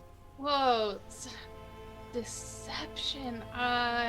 You know, I think I'm gonna. Oh, 16. But meets it, beats it. So that would, I guess, because that would be from Rozz's perspective. So. Yep. I was the instigator. I will say, what you can Could I say something that glean- might influence? Yeah. I think because they've known each other pretty well, I think there might be the tiniest of subtle hints that something isn't quite right. I will also add that Rozz, as you look at Nimble, you can see some fauna tucked away in their cloak of a flower that you know that only grows around the druidic enclave that you guys visited. Awesome. I think somebody was stalking us. Cool. I don't think I can do anything else. Okay, with that, it is now back to Merc, who is in the middle of beating up my cute vampire guy. And we're gonna do it some more. Merc is tired of playing and is gonna think back to some of the days she can remember on the streets. And both Merc and Gloom are gonna step forward to the haughty vampire. How do stowing weapons work? Will you just let me switch, or is there a fancy thing I gotta do? No, you can just switch weapons. I'm not. It's fine. In a practiced and synchronized movement, both Merc and Gloom rewrap the whips around their chests, and in kind of the same movement, draw a double short sword. And are gonna attack. Oh, I forgot that I have 2-weapon fighting. I'm gonna go ahead and take the. I'm still hasted. Yeah, I believe so. How many Wild, rounds okay. does All that right. last for? Concentration in it. Concentration for a minute. Okay, and it's been rounds? 3 rounds at this point. So yeah, you still got a couple. Hell yeah. Okay. Let's start with just the basic attack from Merc. Yes. Okay. All right. It's been a minute since I've played 5e. Dual wielding. That eat my bonus action to attack with the second weapon? Yes. Okay. Just Only when gonna you get have one of two weapon fighting, I believe it just lets you add your proficiency bonus to both. Ability modifier to the damage of the second. Yeah. Okay.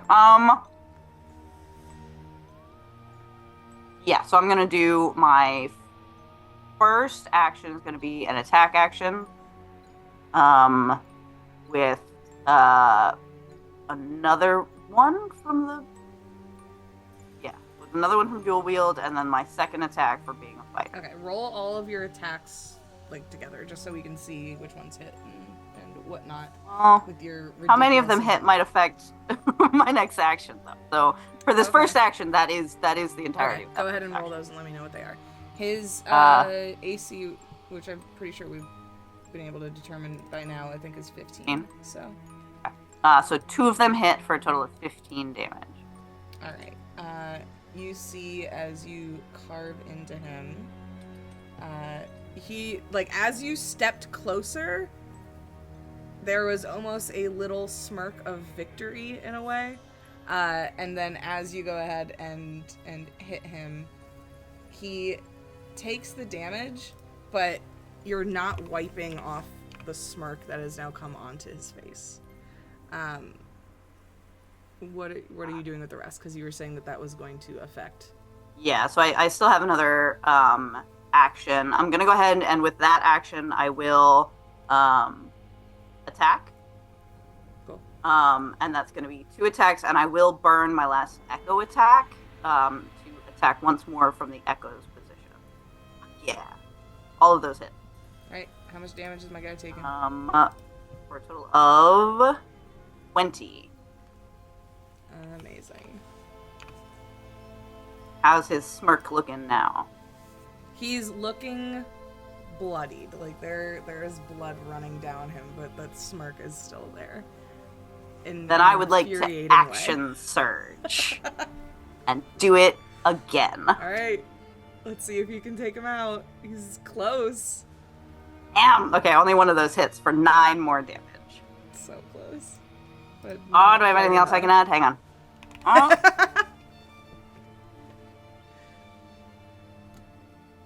Nope, that's it.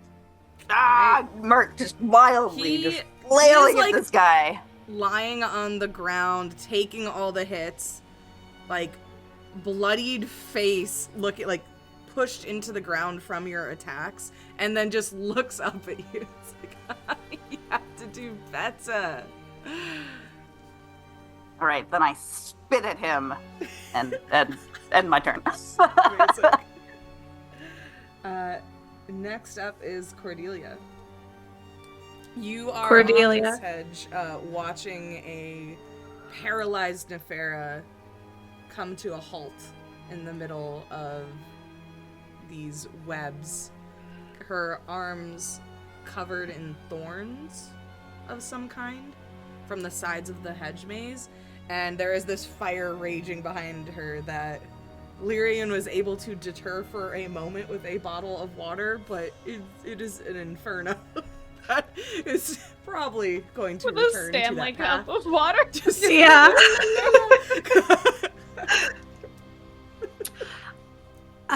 Okay. Cordelia turns and looks at Lyrian, just full on panic. I can't get her. I don't. Shit. And then she throws out her hand, and she's Okay. going to cast Shatter on the hedges that are to the right. So it's a 10-foot area, and she's trying to break the hedges so that Lyrian can get in there without getting stabbed. Interesting. In the wording of Shatter, it talks about constructs, right? That it's... It says a non-magical object that isn't being worn or carried takes the damage that is also in the spell's area, and it doesn't... A creature made of inorganic material such as stone, crystal, or metal has disadvantage on the saving throw. Interesting. Okay. I will say it is a hedge, which is a plant, which is organic Right. material. However, it can't really make a saving throw because it is a wall. So it's going to hit, and interesting because the inside. Okay. This is what happens. You see the hedge shake around Nefera. You start to see a glow from inside of the hedge, and a bright purple liquid starts to seep out of some of the areas of the hedge maze. Ew. And you actually hear beneath you, beneath the board, beneath the maze, like some sort of churning and like a pipe breaking, like the hiss of steam. As you see, like this ooze that kind of is starting to come out of the hedges that you hit. Okay. Okay, cool. So then she'll turn and look towards Lyrian. I guess. Good. I guess go get her. Good. I can try. This is going to be harebrained, but I think that helped. And then that'll be the end of her turn. All right. They're gonna try something. You're gonna try something. There will not be a hedge by the end of my, I'm just destroying it all. Listen, Just destroying that mage. We need to expedite this token finding. Just get weed whack through. Look, that's one way to solve it.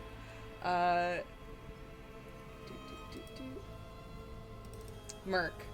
Ilarion looking up at you, laughing. Now lunges at you within his grasp. You also see the black veins return as he heals a little bit at the top of his turn. And then he is going to lunge at you. First with his claws, and then with his teeth. Alright. At Merc or at Gloom? He was going to Merc because you had spoken to him. That's I did spit on him. And you did spit on him. You absolutely did spit on him. The first attack with his claws is a 10. I assume that does not hit. And then the second attack is a 16. That does meet my AC. Okay. So you see as he first goes at you with the claws, but his arm is injured, and so it doesn't have the reach that he thinks that it has. And as he kind of like stumbles forward, he is able to grasp onto the front of you and pull you to him, and goes and takes a bite into your neck, which is going to be 7 piercing damage and 8 necrotic damage. And your hit point maximum is reduced by 8. Rude. And then you are going to notice as he does this and drinks some of your blood, once again those black veins turn red for a second, starting from his mouth and going into the rest of his body, and he seems to grow stronger. Oh, Rozz, never mind. Don't look. Because this might be relevant coming up here soon, Rara's Storytime redeemed a heal in chat. Oh, nice. Did they specify for who, or is that just... They said whoever needs it. All right. Well, Incredible. you guys have that in the bank now, that if you guys need healing, there is some... And thank you for donating the points to saving my players. They're going to need it. We truly are. Yeah, I guess I should also probably mention, I'm always bad about doing this. If you want to help the party, there are things that you can redeem from the channel points for healing. I believe you can also give players inspiration. You can also make things worse for them. You can buy me a monster to throw at them. We love that. Not the royal we on that. It's awesome. So you guys have a heal in the bank for whenever you need it, which might happen soon coming up. Because as Ilarion takes a bite out of Merc, Cordelia, everyone hears a roar that comes from back Wasn't me. over here. The same area in which earlier Rozz heard a squishy crunch come from the goblin that they attacked. And you see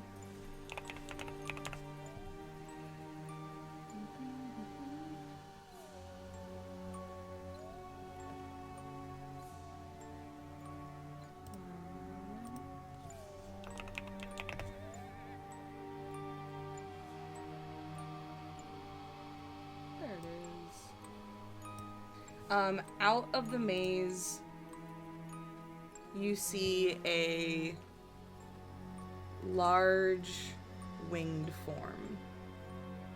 Scales of white. And a large neck comes up. And this large dragon head peers over at you. On its back, you see that there is a goblin who is wearing armor that is spiked. And you hear him yell, "Attack!" And then you start to see goblins come over the sides of the maze from both directions and into the center of the chess field. One moment as I change this to be accurate. There we go.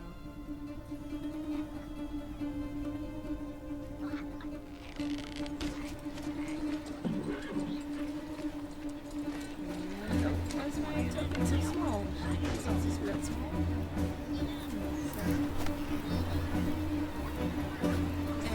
Hey everybody, now there's a really big cat. It's a real big cat. It's got cat ears on it. It doesn't. That's a joke. Oh no. Now that's a dragonborn.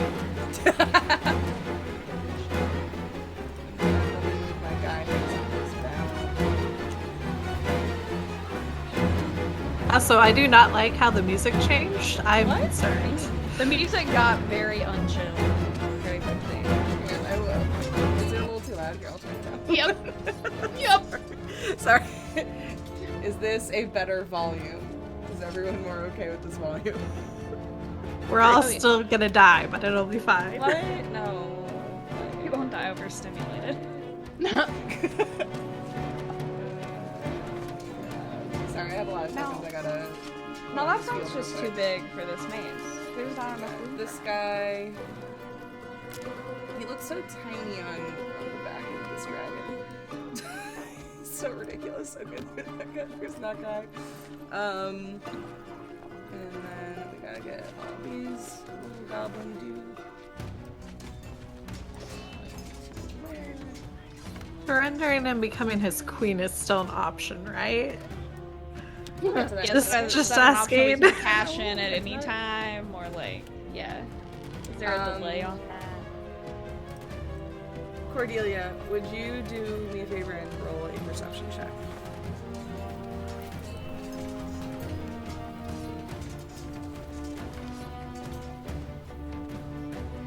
$17. You notice as this white dragon roars, one of its eyes is not an eye. It is a silver medallion with a queen carved into it. Oh, shit. Just telepathically to Tristan. I'm like, found your queen. And what do you think? I'm thinking I probably look tasty right now. I believe in your abilities. Let's make a deal. If you defeat my queen, you can be mine.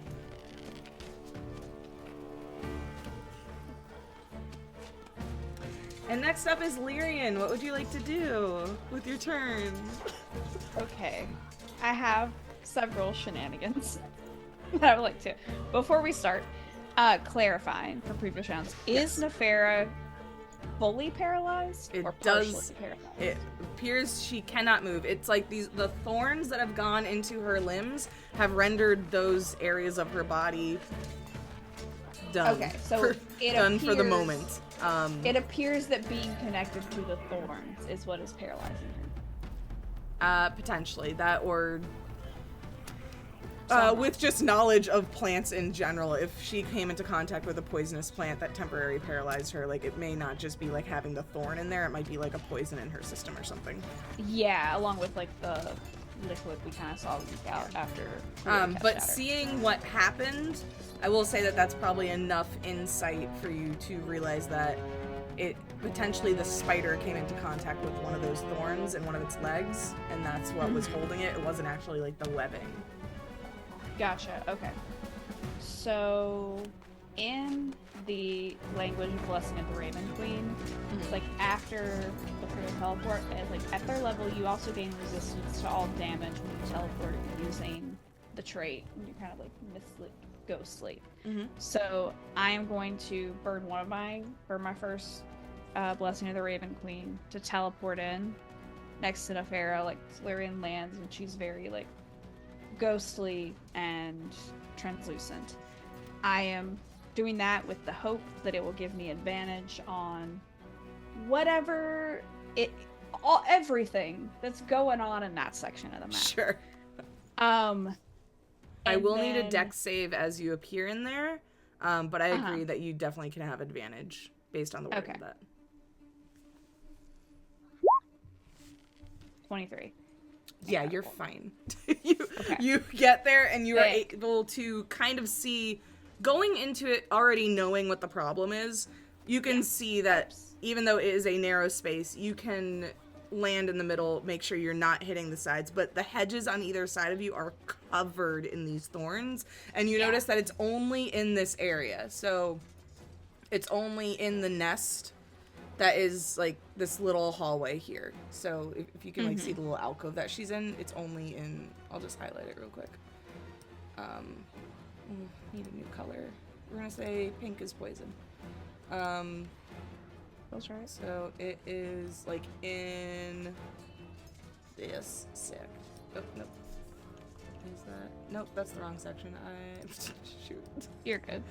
I can't highlight these things to delete them, which seems like a problem. It's really hard to do. I don't understand why it's so difficult to delete things. Roll 20, why? And there's no way to draw on Roll 20 and not look like a kindergartner doing their first art project. Impossible. Like, even if you can draw, you can on Roll 20. So this is the area where there are thorns. Okay, gotcha. All right. The squares. So I would now. Okay. The next section of chicanery is Let me hear it. Battlemaster Fighter. So I have maneuvering attack. I'm aware. I know. So if you hit a creature with a weapon attack, you can expend one superiority die to remove one of your move one of your comrades to a more advantageous position.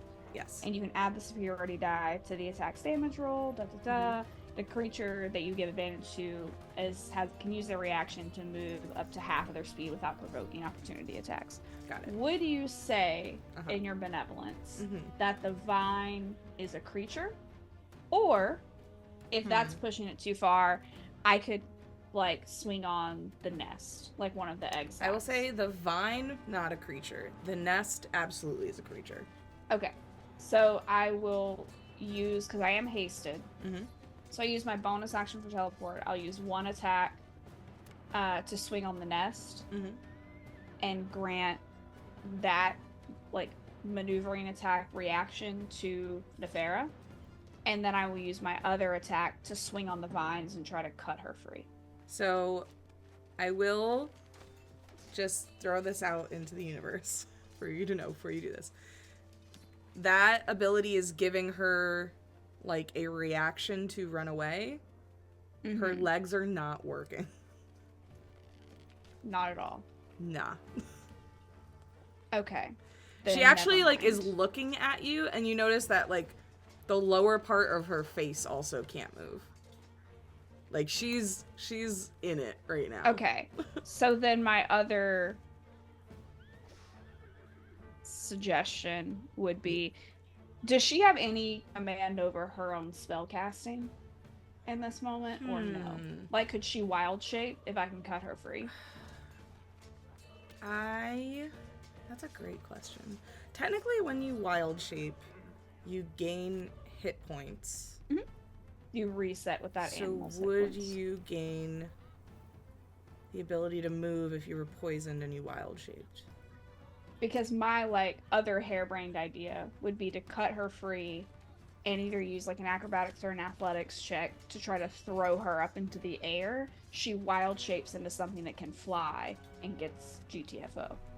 What level are you guys at? You guys are 6. She doesn't have access to flying yet. I don't think. And could still do that, and maybe she lands somewhere that isn't that section. That's not my fair. problem. I think I'm gonna agree with you that if she wild shapes, that should reset the poison. That makes sense to me in like the way that works. So yeah, I just need her to not be here. Yeah. Even if she's like still kind of messed up and she's in another section, like someone else's problem. Yeah. But I need for her to not be here so I can do something else. Absolutely. Yeah, I'm gonna allow that, and there are no spell components or somatic components to doing a wild shape, so she can just do that. No. By thinking about it. So yeah, like, if you want to go ahead and do that. Do you want me to just make an attack against the... has 0 AC because it's a nest of eggs, so you can just hit them. So how much damage do you do to them?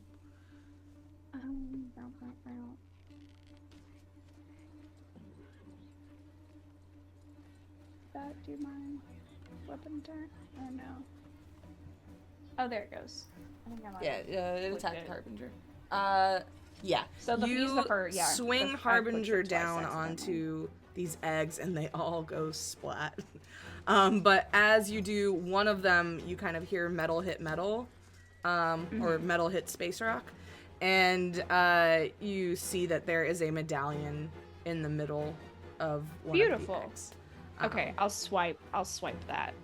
You go ahead and swipe it, and it has a knight engraved on it. Great. Okay, and then I'll use my other attack to try to cut her free so she can wild shape and get out. Okay. Where are you throwing her in a specific direction, like towards the board or into another section of the maze? Honestly, probably like knowing where there is webbing, I would probably just throw her kind of northwest. Okay. Where there is no web. Honestly, that's probably a good call because the Lyrian is also not exceptionally strong. So this is like we're doing our level best to just, we can't be like, let me shot put my friend. He's like, she is not that. I will say, because it's like also kind of part of your ability a little bit, like give me like a strength check, but it's going to be like a really small DC to just like lift her. Would you allow athletics? Yeah, that's fine. Okay. I have a -1 to strength. Okay. 11. The DC was 10. You're the luckiest human Incredible. The one time that like virtual dice don't kill me. You grab Nefira and toss her over the edge. Yeah, I think it's literally like almost a suplexing. Like she'll sheath the sword, like cut Nefira free, sheath the sword, and like there probably is training that she's gotten of like how to fireman carry people, but like she's never been good at that because she's small and quick and not strong. So it is the kind of thing of like full crouch, almost like suplex Nefera over the wall. Nefera goes flying. Again, I didn't say it would be pretty, I said it would be done. In the air, you see that she turns into, what would be a good one for Nefera? She turns into a raccoon and then lands right at the other side of the edge. They're mostly just flubber and no bones. So everyone else, you guys see a purple and green striped raccoon fly through the air into another section of the maze. Was that your fiance?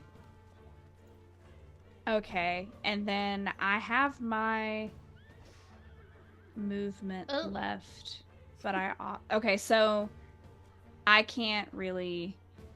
I have to stay here because the walls are poison vines, and then everything else is on fire. No, actually, you rolled really high for your dex, didn't you? Yeah, you rolled 23. Yeah. We can say that carries over if you want to move in this area. That you're able to. I would like to get out of it, but I would have to like climb the walls. So I don't know if that. You can like move as like your speed through the maze, however far you want to go. Oh wait, no, there is a fireball. Fire there. Yeah. Yep, nope. You kind of trapped. You'd have to climb over that maze. You do, So with the 23 decks, though, you see where the thorns are, so if you want to purposely avoid them. You're also seeing that goo kind of come through the hedge maze, and you're seeing in the middle of it, especially because some of it has been burned away as well, that there seems to be some sort of metal on the inside, like a barrier that's like inside the hedge, and you get the impression that is probably inside all of the hedges, that there is like this strange metal structure. wall that's also in them. And yeah, so I think I will use my movement to avoid the thorns and try to climb up to the top. And I have 30 feet of movement, so it's like, how high are the hedges? They're not that high. You can get up on them and then just... So I like maybe like 10 to get up, and then like if I could like hop like 10. Yeah, I'll say you can probably get like all the way over to this one. And then you're kind of like standing up there looking at Cordelia. Perfect. And then I think I'll yell over to Cordelia, like, there's metal in the center of the hedge, so we're not going to be able to completely destroy them. But also, Nefera's. You saw Nefera. And then just kind of went yep, that away. Wasn't a lot of options, but she's not there anymore. So, beggars can't be choosers. What's going on? As you say what's going on, Lyra, you now notice that you have climbed over the hedge, that there is a giant white dragon off in the corner of She's the just maze. like, come on, really? With a goblin on its back. And there are now I think 4 other goblins that have kind of made their way into the chessboard. Yeah, she will draw her sword in preparation for the next round, and then try to kind of pick her target. Amazing. Next up is Nimble Edge. You've just seen a dragon come up out of the maze, and 4 little goblin guys have climbed over the hedge into the chessboard. You also are looking at Merc, who is being nommed on by a vampire, and a very colorful raccoon just went flying through the air. The summary of that is even funnier than having experienced it. Yeah. Last time on Glee. Yeah. So Nimble is going to move 1 square down and 2 to the left. Mm-hmm. And without saying a word, just disappears and hides behind that chess piece right there. Okay. Sorry. Mark on the map so I can see it. Oh, quick. yes. Which one? My bad. Right Okay. here. Yeah. We can go ahead and move you over there. Thank you much. Are you using a action or a bonus action to hide? Yes. Okay, go ahead and roll stealth for me. 28. Woo! My goodness, that's not even a crit. Nice. I'm a rogue. Ghost cat. I'm just realizing somebody wrote on this, delete me. That was me. Do you want me to delete that, or did you want? No, that to stay? I was making fun because you're like, I can't delete these things, and so I'm like, you can't. So Okay, we're gonna leave that then because I like it. It's just I'm gonna make it bigger. Oh gosh. Or just the general vibes. Yeah. Just I love it. Oh gosh. Feels right. Delete me. A new name for the episode. What we're all gonna be saying to the dragon in a minute. Yeah. You are successfully hidden. Even to Rozz, who was just talking to you, Rozz watches Nimble Edge dart into like the back area of these chess pieces and just fully become one with the shadows, like just gone to you. Yeah. I feel like it probably makes you kind of think back to when you first went on your way of the monk or Way of the Shadow journey, just seeing someone you admire completely disappear into the darkness. Is there anything else you would like to do, Nibbledge? Oh. Okay. Next up is Rozz. I could do something really fucking crazy. I mean, you love it. I would. Do that'd it. be great. Let's do Or it. I could go for lean into the nervous and overwhelmed. I mean, No, follow be your heart. unhinged. Things aren't looking great. You did just see a dragon appear, so I don't know. I'm pretty sure I can get on that dragon's back this turn. I mean, do it. I believe in you. All I right. believe in you. Believe in me. We believe in you. I am going Let's to go. travel 40 or 35, 40 feet up onto that hedge there. I'm going to move her. Give me a second. Just running and leaping up the side. I forgot Zoom doesn't move it. Okay, scroll zooms. All right. And then I'm going to use this ability, the Shadow Step. I got at 6th level and teleport straight up to right behind the goblin. And then I want to knock him off with a 1-2 punch. I love that. Okay. Hi, dragon. Amazing. You get up onto the back of this dragon. First, I'm going to need an acrobatics check, because this is a living creature that you're jumping up onto.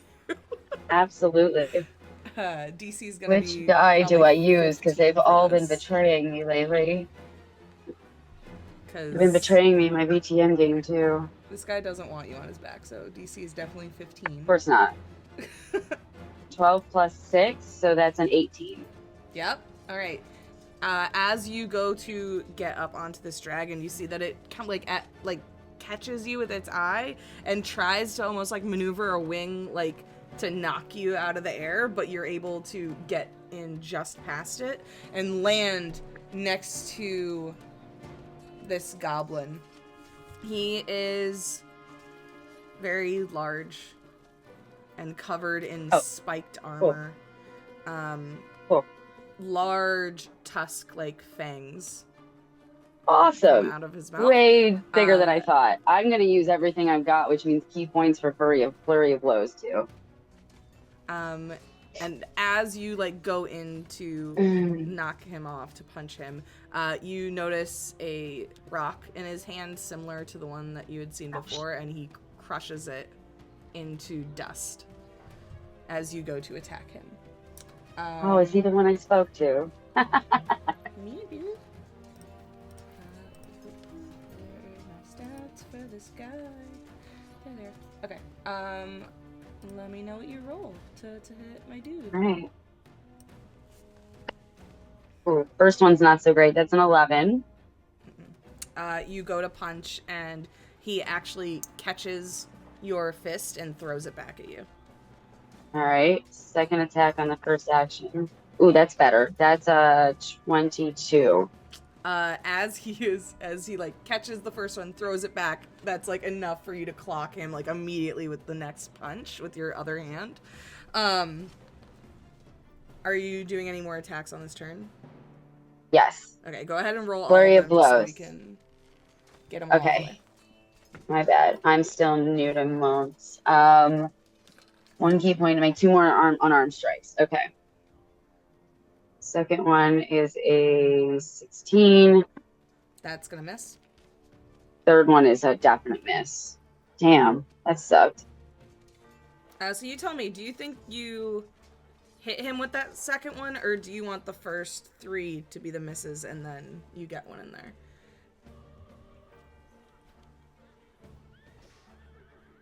I honestly don't care. I'll leave that to your discretion.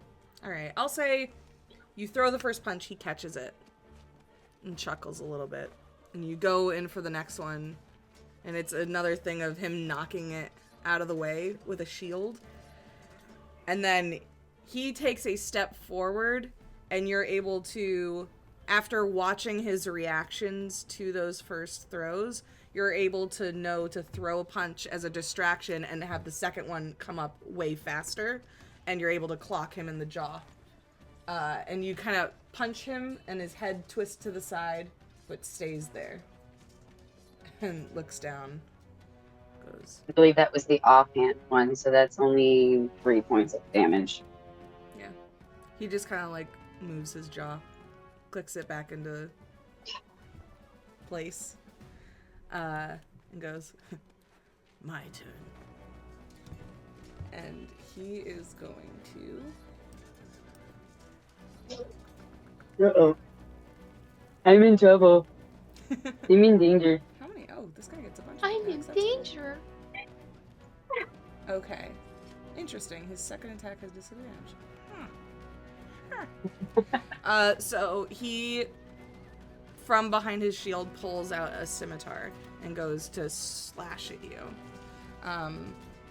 He takes the first one regularly, and then the second one is at disadvantage. So, first attack is going to be a 19, and then you're so lucky. The second one that was at disadvantage, I got a 22 and then a 5, so it's gonna be a miss on the second one. But that first one, he slashes into specifically at the arm that hit him. But you're only gonna take 4 slashing damage from that.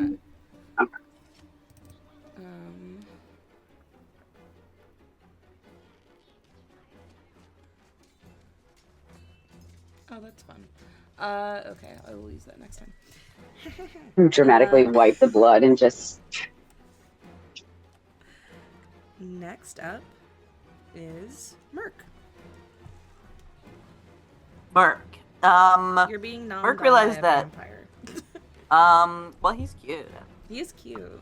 Am I actually grappled, or he just did the bite and now he's just the bite, so again? Not grappled. Okay. With Gloom here, is he flanked? Should I have advantage on this? Yeah, Gloom gives you flanking. Absolutely. And all right, I'm gonna remember that. Being grappled or anything, so no disadvantage or anything like that. I think then, remembering now that I have advantage, I'm just gonna hit him a lot, real hard. Yeah. Okay. So first attack is 2 attacks.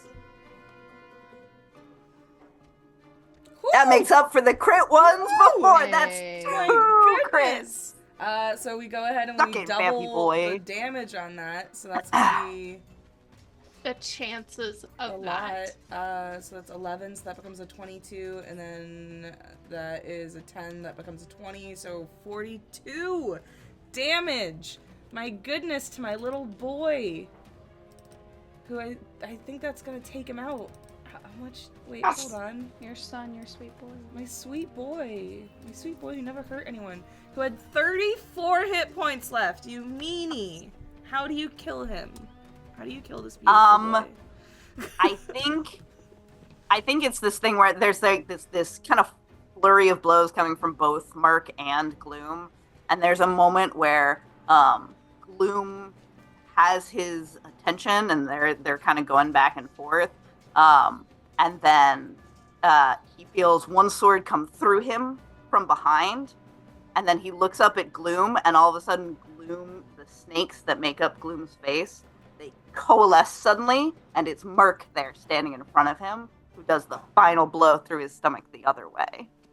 Nice. You finally see that smirk wipe off his face as he collapses down and then ceases to move. Merc spits on him again. And then I still have, also as he slumps down to the ground and dies, you hear a scream from above as Zinnia reacts to seeing this. And you see that there are tears of blood coming out of her yellow eyes. Bummer. Can I rummage through his stuff real quick, or look for? Did he have any medallions on him? Yeah, you can go ahead and look through.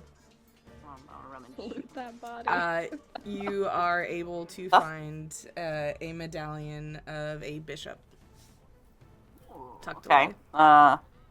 Cool. We're gonna pocket that for sure. And this one is silver. The ones that he's been using on the chess pieces on his side of the board have been copper. The silver ones have been for your pieces, just above table knowledge. So I found one of his bishops or our bishop? You found one of your bishops on him. Oh, that he stole like a jerk. Okay, great. All right. Is the hairless cat still here? Yeah, you see that there's still like this swarm that's been like walking around, and you do see that the one has kind of just been chilling like off to the side. It's like playing on the ground with a goblin eyeball, and it's just like batting it around. Oh, I'm gonna attack it, but that was being cute. Can Lyrian yell to Merc, seeing that the guy is dead, like, one of the cats has a piece behind you? Yeah, you don't necessarily have to hurt it. Like, it's just on the collar. Like, you can go over and just grab it if you want. All right. Okay. All right. Here's what Merc is gonna do. In probably the first show of like softness that anybody else has really seen from Merc, and I think even maybe Gloom steps between Merc and the rest of the party so that maybe they don't see as much of this as possible. Merc is gonna lean down towards the kitty and go,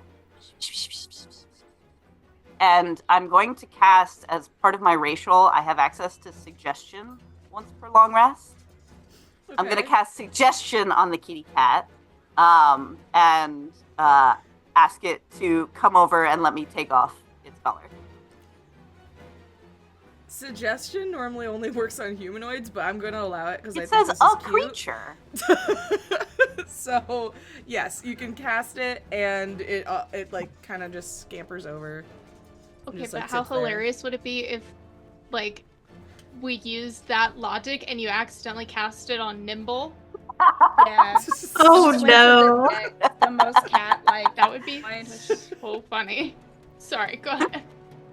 Oh, well, magic doesn't work on these. Does it? Oh, I completely forgot that. Oh, That's yeah. a great point. That went so over my head. I've been waiting. It gets redirected to the person closest to you. Which is one of the goblins. Goblins? Yeah, Goblins it gets cast on this goblin. Oh my god. So, you go... Okay, this is what happens. Merc leans down. Merc goes... First of all, you cast suggestion on a cat that was going to come over to you anyways, because you said... So it starts heading towards you. But the suggestion spell out of your mouth goes, like, around this cat as you, like, see words in the air. Kind of like arcane sigils go around the cat. And then drifts over to this goblin who also looks over and goes... Looks over to you. Fair enough. So now this goblin dude is over here. The cat is also over here. Here. You also notice as the rest of the Gremshkas, they seem to dart into a hole in the hedge. Like, one by one, you kind of see that the swarm has been getting smaller, but now you see that they're, like, all darting into some area in the hedge and seem to be going on some sort of narrow passageway that is, like, you know, animal-sized down. And so they are no longer on the battlefield. Do I have any actions left that I can take on my turn? I use, like, a basic... I mean, suggestion would have been an action, but if you have something in mind, let me know. I just want to get the thing from the cat. Oh, yeah, you can absolutely. You reach down, you grab it, grab the medallion. You have a pet cat now. You have a pet Grimshka that is chilling. You actually see that, like, it goes past you, like, it rubs up on your leg, and then it actually goes over to Gloom, and goes to rub up on Gloom's leg, but Gloom is a conglomeration of a bunch of snakes, and it's just kind of, like, goes through, and is now in the swarm, and then out of the swarm, and it seems to like this. It's kind of like 360 pets. Yeah, it's liking the pet situation from Gloom. And just get the... and is kind of one with Gloom right now. So that's... I've only had this hairless cat for 5 minutes. Yeah. But if anything happened to it, now this is yours. You can't keep it. I do And so much magic. I will say this Grumshka has plot armor, so no matter what spells are going to be cast around it, it is safe. Just for everyone at home, Okay. for everyone involved in this Grumshka is now plot armored because gonna we become don't the hurt next nice Fey animals on Lord. stream. So Gloom is now 100 snakes and also one Grumshka. hairless magical cat. The Grimshire can just be Gloom's face. It's all snakes, but or like Okay, the Grimshire can okay, just I pop will in and say- out of different parts of Gloom. I will say, because Grumshka are anti-magic and magic can't affect them, if you want to somehow integrate Gloom in this Grumshka, that would mean that Gloom is now anti-magic. Oh, fair. As Okay. magic resistance. Just putting it out into the universe. You do you follow your heart. Okay. But potentially that's fucking It could be a wild. form of plot armor. Could be spike. Could be fun. Oh. Could be cute. Is the goblin wearing a necklace? My suggestion was come over here and let me take off your collar. Is the goblin wearing like a necklace? The goblin isn't wearing a that I can necklace, take but off. as the other one, it has a bandolier of knives, and it has a one of the medallions on there. Oh, cool. I'm gonna take that too then. Yeah, you just swipe it. This guy looks dazed and confused and happy to just be there. All right, so I got have a I have collar. so many pieces. I have a bishop off of the vampire. Now you have I have pawn from Pawn and- the goblin, Mark and had then the Grumshka. Grumshka. I don't think the Grumshka had a pawn. I think the Grumshka had a knight. Yeah, because that means that you guys have found the 2 knight pieces. Okay. Then let's use up some movement. I will have Bloom to here.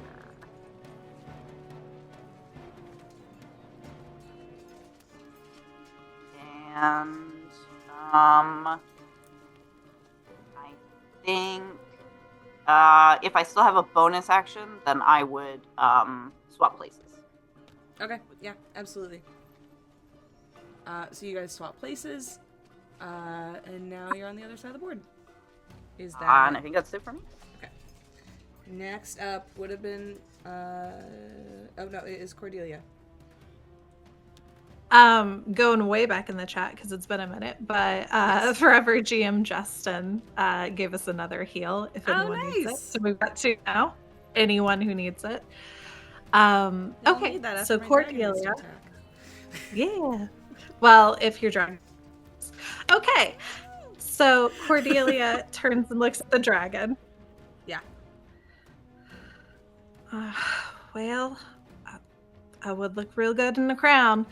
And she is going to careful spell throw 2 beads of fireball at the dragon. So it will not hit Rozz because it's careful spelled. Okay. So the dragon and an item. does it? Will it work? Because I'll allow it. It's fine. I mean, you It's are fine. a sorcerer. You're a sorcerer, yeah. Yeah, we'll say as you grab these magical items to throw them, you can imbue your magic into them, which will allow them to have careful spell. Okay. All right. So so then the dragon and the goblin on his back, because they're the only ones that I can hit with They both in gotta this make dex range. saving throws, right? Yeah. Dex saving throws. Okay, we have so many fireballs on this map. Alright. My dex saving throw for this guy. And then my dex saving throw for this dude. Okay. So that gives us a... Wow, they did not roll well. Oh wait, sorry, Goblin Boss should not have disadvantage. Wait a second.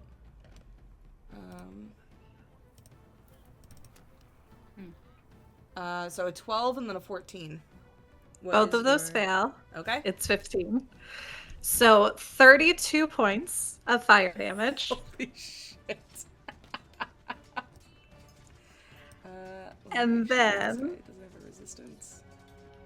No? No, you're good. Cool. Not from that one. And then also... Okay. You go ahead and throw those fireballs and they explode, and you see that they are not able to maneuver out of the way.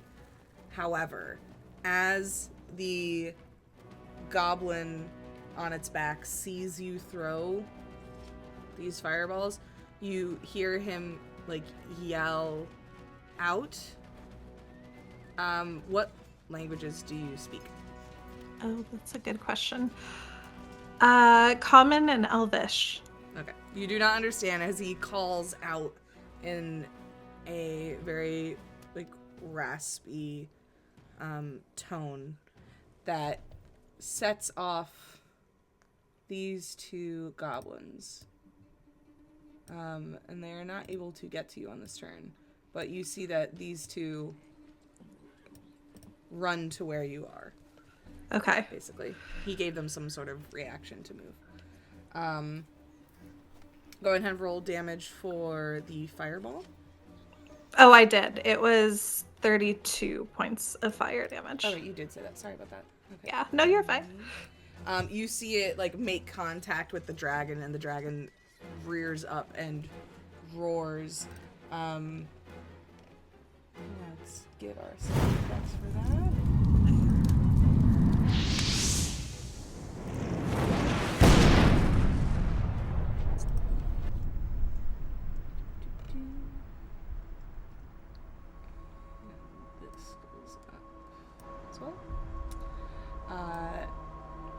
It rears its head back and aims in your direction as a blast of icy breath comes out towards you. Is this a reaction? Or is no, this do you have on more my your turn? Sorry. Yeah, I have one more thing that I want to do. Your stuff first. Sorry. Okay. No, you're fine. So Cordelia throws the two fireball beads, and as they're arcing through the air, right as they hit, she's going to quicken spell, because that doesn't count as casting a spell because it was an object. So she's going to quicken spell and cast Dissonant Whispers at 3rd level on the dragon. Amazing. So it needs to make a wisdom saving throw, please.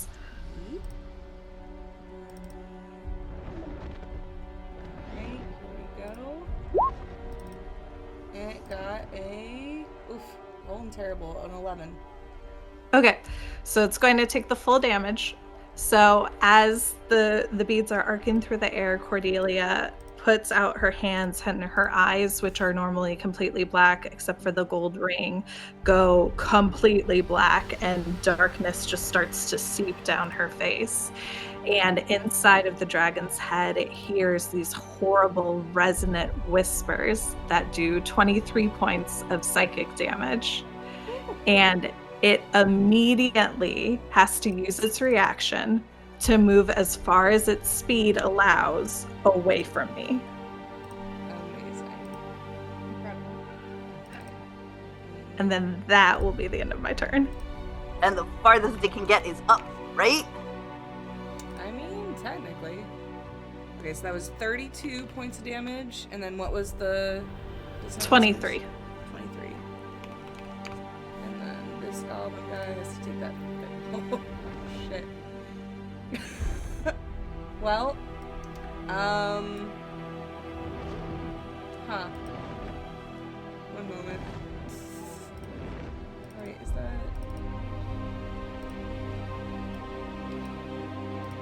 Yeah, that is it. Okay. So first of all, you see the goblin on its back that was in combat with Rozz completely become engulfed in flame and turn to ash. That just flies past Rozz. As that guy is gone. Does the dragon have to use a reaction to move away from you, or is it? Yes. Okay. It's his reaction. It's distance. Okay. So this dragon is going to immediately fly straight up into the air. It is over the entire battlefield, not getting closer to you, but as I mentioned before, angry and in pain. You see that the wings on it are singed, and it sort of like looks its head over at one of its wings and like sniffs the like burned edges of it, and like lets out this like cry, and then whips its head back towards you all above you, and is going to let out its icy breath. And I believe it does like a cone. So one moment. He's right. Okay. Amazing. So if it flew up, so it's gonna hit. Sorry, I gotta do some. Because if it's like above you guys. Geometry time. Yeah. I'm like trying to like do the math on this because it couldn't move towards Cordelia, so it's not gonna be able to hit you because I don't think it has the range in this attack. But it is gonna get everyone who's kind of on this side of the battlefield. So that's going to be Merc, new goblin guy. Oh, no, sorry, not Merc. Gloom. Shoot, I don't think it can get actually any of you guys because none of you are in that quadrant. But it's gonna get Goblin Guy and it's gonna get Gloom. Yes! As it, like, As lets out an icy intended. breath. Because, yeah, it can't get any closer to Cordelia and everyone is over on that side. Also, as this thing flies up into the air, I'm going to say the Gremshka kind of sees this happen, and it's like, nope, and it runs off into the side. And we're going to say that they disappear for now in the battle. And Nimble so... gonna mutter under their breath, "That's my move."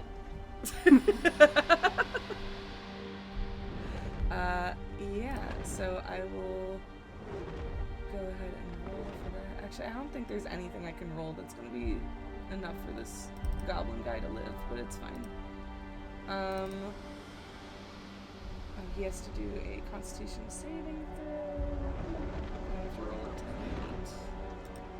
Oh, we're so lucky none of you are in this. Yeah, that's rough. Gosh. There's 5 twice. Yeah, the goblin's dead. The goblin can't survive that, even if he passes the save. These poor goblins. Gloom has to make a dexterity saving throw to try and survive half of that damage, which is 58. Yeah. Oh, is it 58 dex save or a cold con damage. save? Oh. Note to Dex save or self, con save? we do not want to get hit by this thing. Yeah, con save. Con save. Okay, then I failed. Oof. Does Gloom have more hit points than 58? No, Gloom has 1 hit point. Yeah, Gloom gone. Gloom gone. For now. You guys see this cold breath go out in this massive blast. The goblin is instantly frozen solid. Gloom is also frozen solid for a moment, but they are a creature made of Merc's will, and the second they are kind of frozen, they then disappear from the inside of the ice, and you are left with this cocoon-like statue of Gloom. That's awesome. Merc I instantly have a glances question. back and is like, I want that.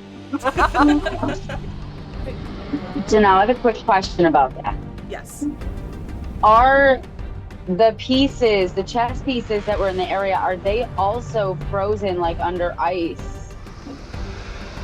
That's a Oh, great no. question.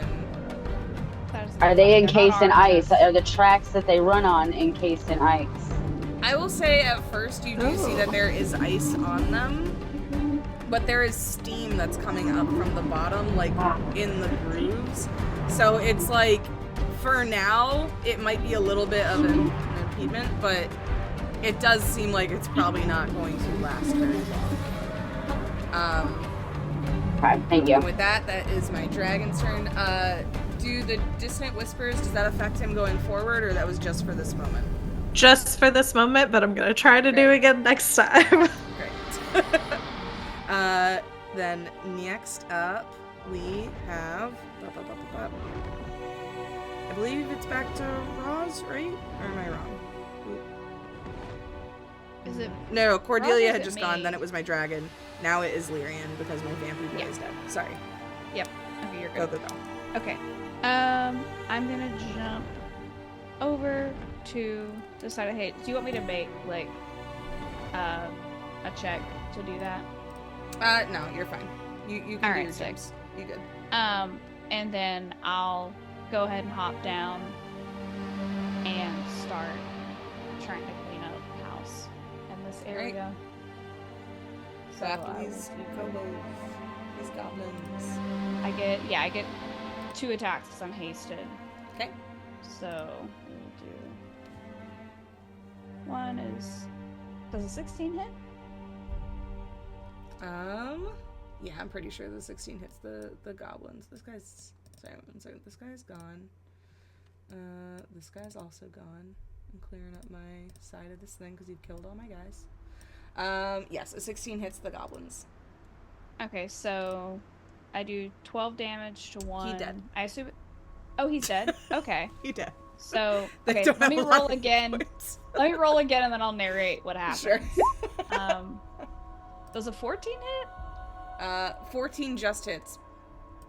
Okay, so you take out these 2 goblins. They're both dead? Yeah. Okay, so what happens is, like, they're coming for Dale. Like, Lyrian jumps over to the hedge, and I think as she already had her sword out, so she sort of goes over her head, berserker, and drives it through one, kind of, and then kicks it off her blade, spins, and decapitates the other. And then it's kind of like, looks up at Cordelia and like, you're good? Oh, wow. And turns to... I think she sees the dragon and is like, might stay by Cordelia because that will wreck my shit. So I think for now, she's gonna stay where she's at. Okay. Except where is the... Well, we still gotta kill things before we start trying to move pieces. So, yeah, Well, you did just get 2 more medallions, potentially, from those goblins. Oh, did I? Yeah, can I loot? Yeah, I loot absolutely. mine? You get them. You're good. What did I get? I believe there was only 1 more pawn left for you guys. And I think you have 1... You guys have both knights. You're missing a bishop and a pawn, so you would have found both of those then. Okay. Rook's and the king too, right? Potentially. You haven't seen any king pieces, and you have not seen any side have a rook either. Okay, cool. So I have a knight, a bishop, and a pawn. So yeah, I think Lyrian will just sort of take up, like, kind of, yeah, right around here, like on the chest floor, under Cordelia, to intercept anything that kind of comes her way. Then next up is Nimble Edge. You are hiding back behind these chess pieces, watching absolute chaos ensue. This dragon has released some kind of ice breath that didn't look great. Then you saw Lyrian full on dice these goblins up. Merc has been kind of just playing with a cat. And yeah, what would you like to do? Yes. So Nimble's gonna stay hidden for the most part, but they are almost hands shaking and starting to purr to self-soothe this anxiety and fear that they have, but is still going to try and hit this goblin here. Okay. So both of those are dead. Oh, they are dead? Yeah. Okay. Yeah, First, they is know it? that. Here, I'll take them off. Is this one alive? Off the board. Is this one alive on the far right? I believe that is the only one that is alive. Yes, and he looks kind of freaked out. Okay. That's my move. It's gonna try and shoot at that one. I'm gonna roll on my side though because I'm gonna do it at disadvantage. Okay. To see if it hits. That was a nat 20. I don't. That was an 8. Okay. At disadvantage, the 8 does not hit. Okay, good. That's kind of. But you what I do wanted. see that your arrow kind of goes flying past this guy, and very similar to the goblin that Rozz interacted with in the beginning of this game. He sees the arrow, sees like where it came from, takes off his medallion and throws it, looks up at this dragon, the frozen goblin in front of him, and dips out. It runs backwards into the maze. Perfect. Just And then I'll fully, use nope. I use the rest of the action to hide again. Basically just like unpeeking out from the corner and like leaning back to like with their back on the pawn or on bishop, knight, king, whatever it is. The chess piece. The chess piece. And I'll roll stealth 17. Oh yeah, you fully disappear back into these Excellent. pieces. And disappears. All right. Still kind of shaking. Next up is Rozz. You are on the back of this dragon. A massive fireball hits, but the flames go around you, not burning you. And you watch this goblin in front of you that you were engaged in combat with burn to ash, and the ashes fly past you in this inferno. You hear a roar from the dragon, and as the flames dissipate, you see it release its ice breath down onto your friends, and you notice you are now 30 feet up in the air on a flying dragon. And maybe the wind in that inferno was not just from the flames, and that it was the momentum of you moving upwards. I'm okay with that. For now. Which eye is the medallion in? Like, did I see it from the angle that I was at as I was running up to it? Yeah, I think it would be pretty obvious. It's like, its face looks fairly scarred from where, like, this medallion was placed in its eye socket. So it was on the left-hand side. Can I try to climb up to the face and just dig the medallion out of this flying dragon? God, I wish you would. Yeah. Give me. Let's make this an athletics to climb up it, and then. Can I argue acrobatics?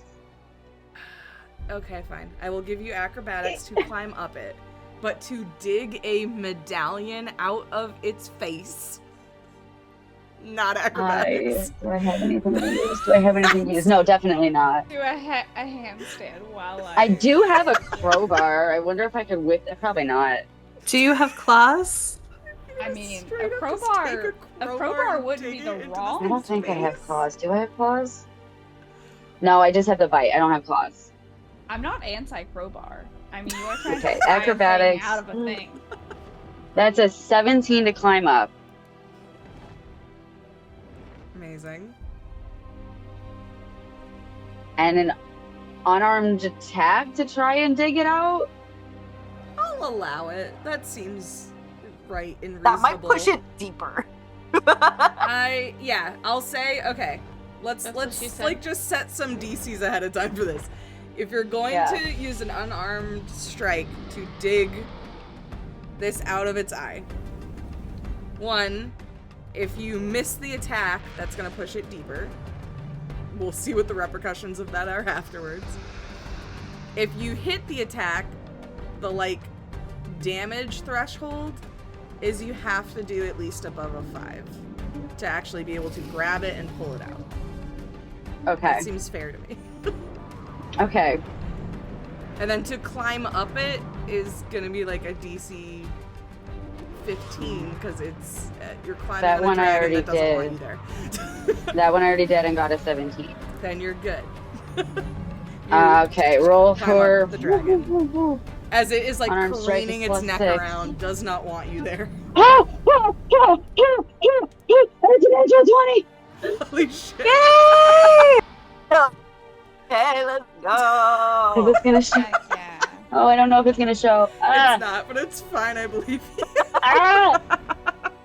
My rainbow die too, my gay die. All right, cool. Incredible.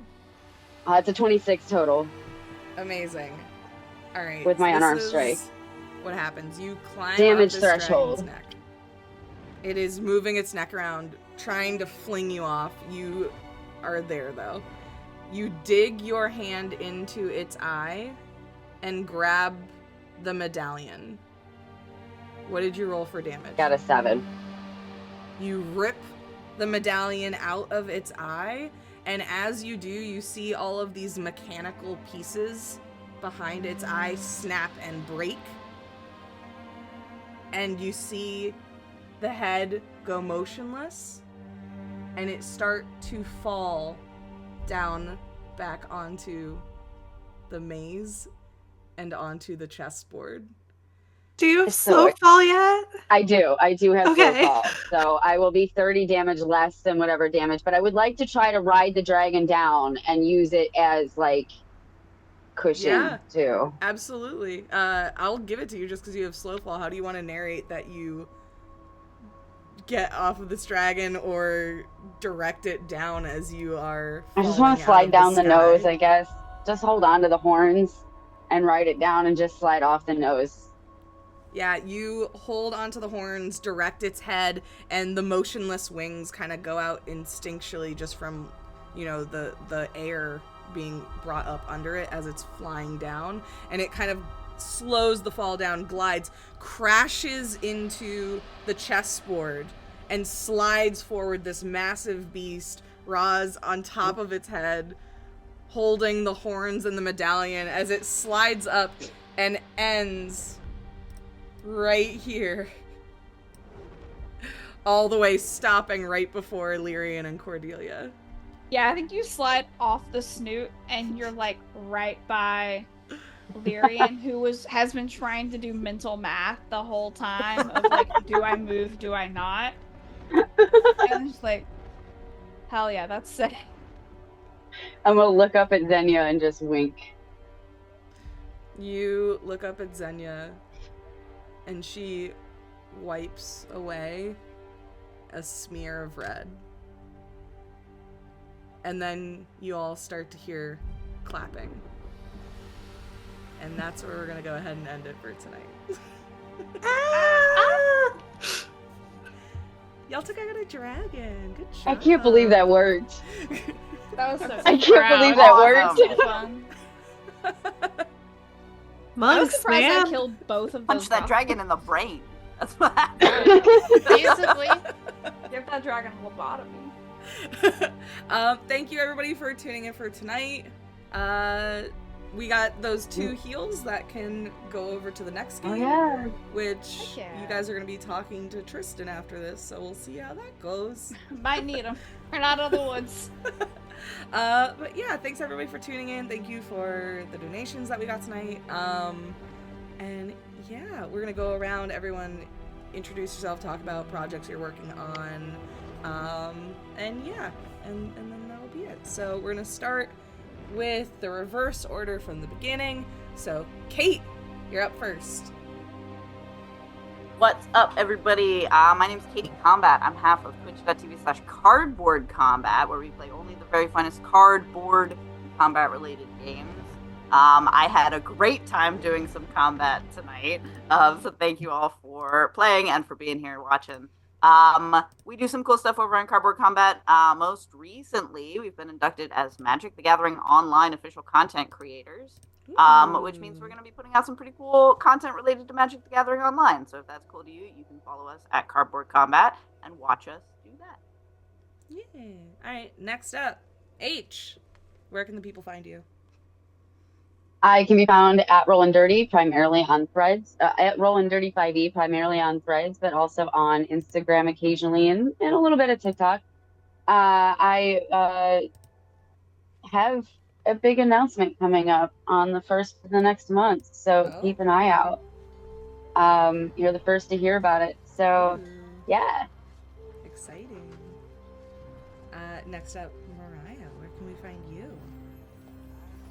Find me at Table Talk RPG on all the socials and at the Table Talk podcast, wherever podcasts are consumed. I am one half of Table Talk, which is a show where we talk about all the things we love about TTRPGs. We bring on a lot of cool guests. We cover everything except the actual playing of a live game. It's a great fun time and very hanging out in the cafe with your friends vibes. Yeah. This was so much fun. I loved this. Glad y'all had fun. Rachel, our potentially new vampire queen. Oh, Lord.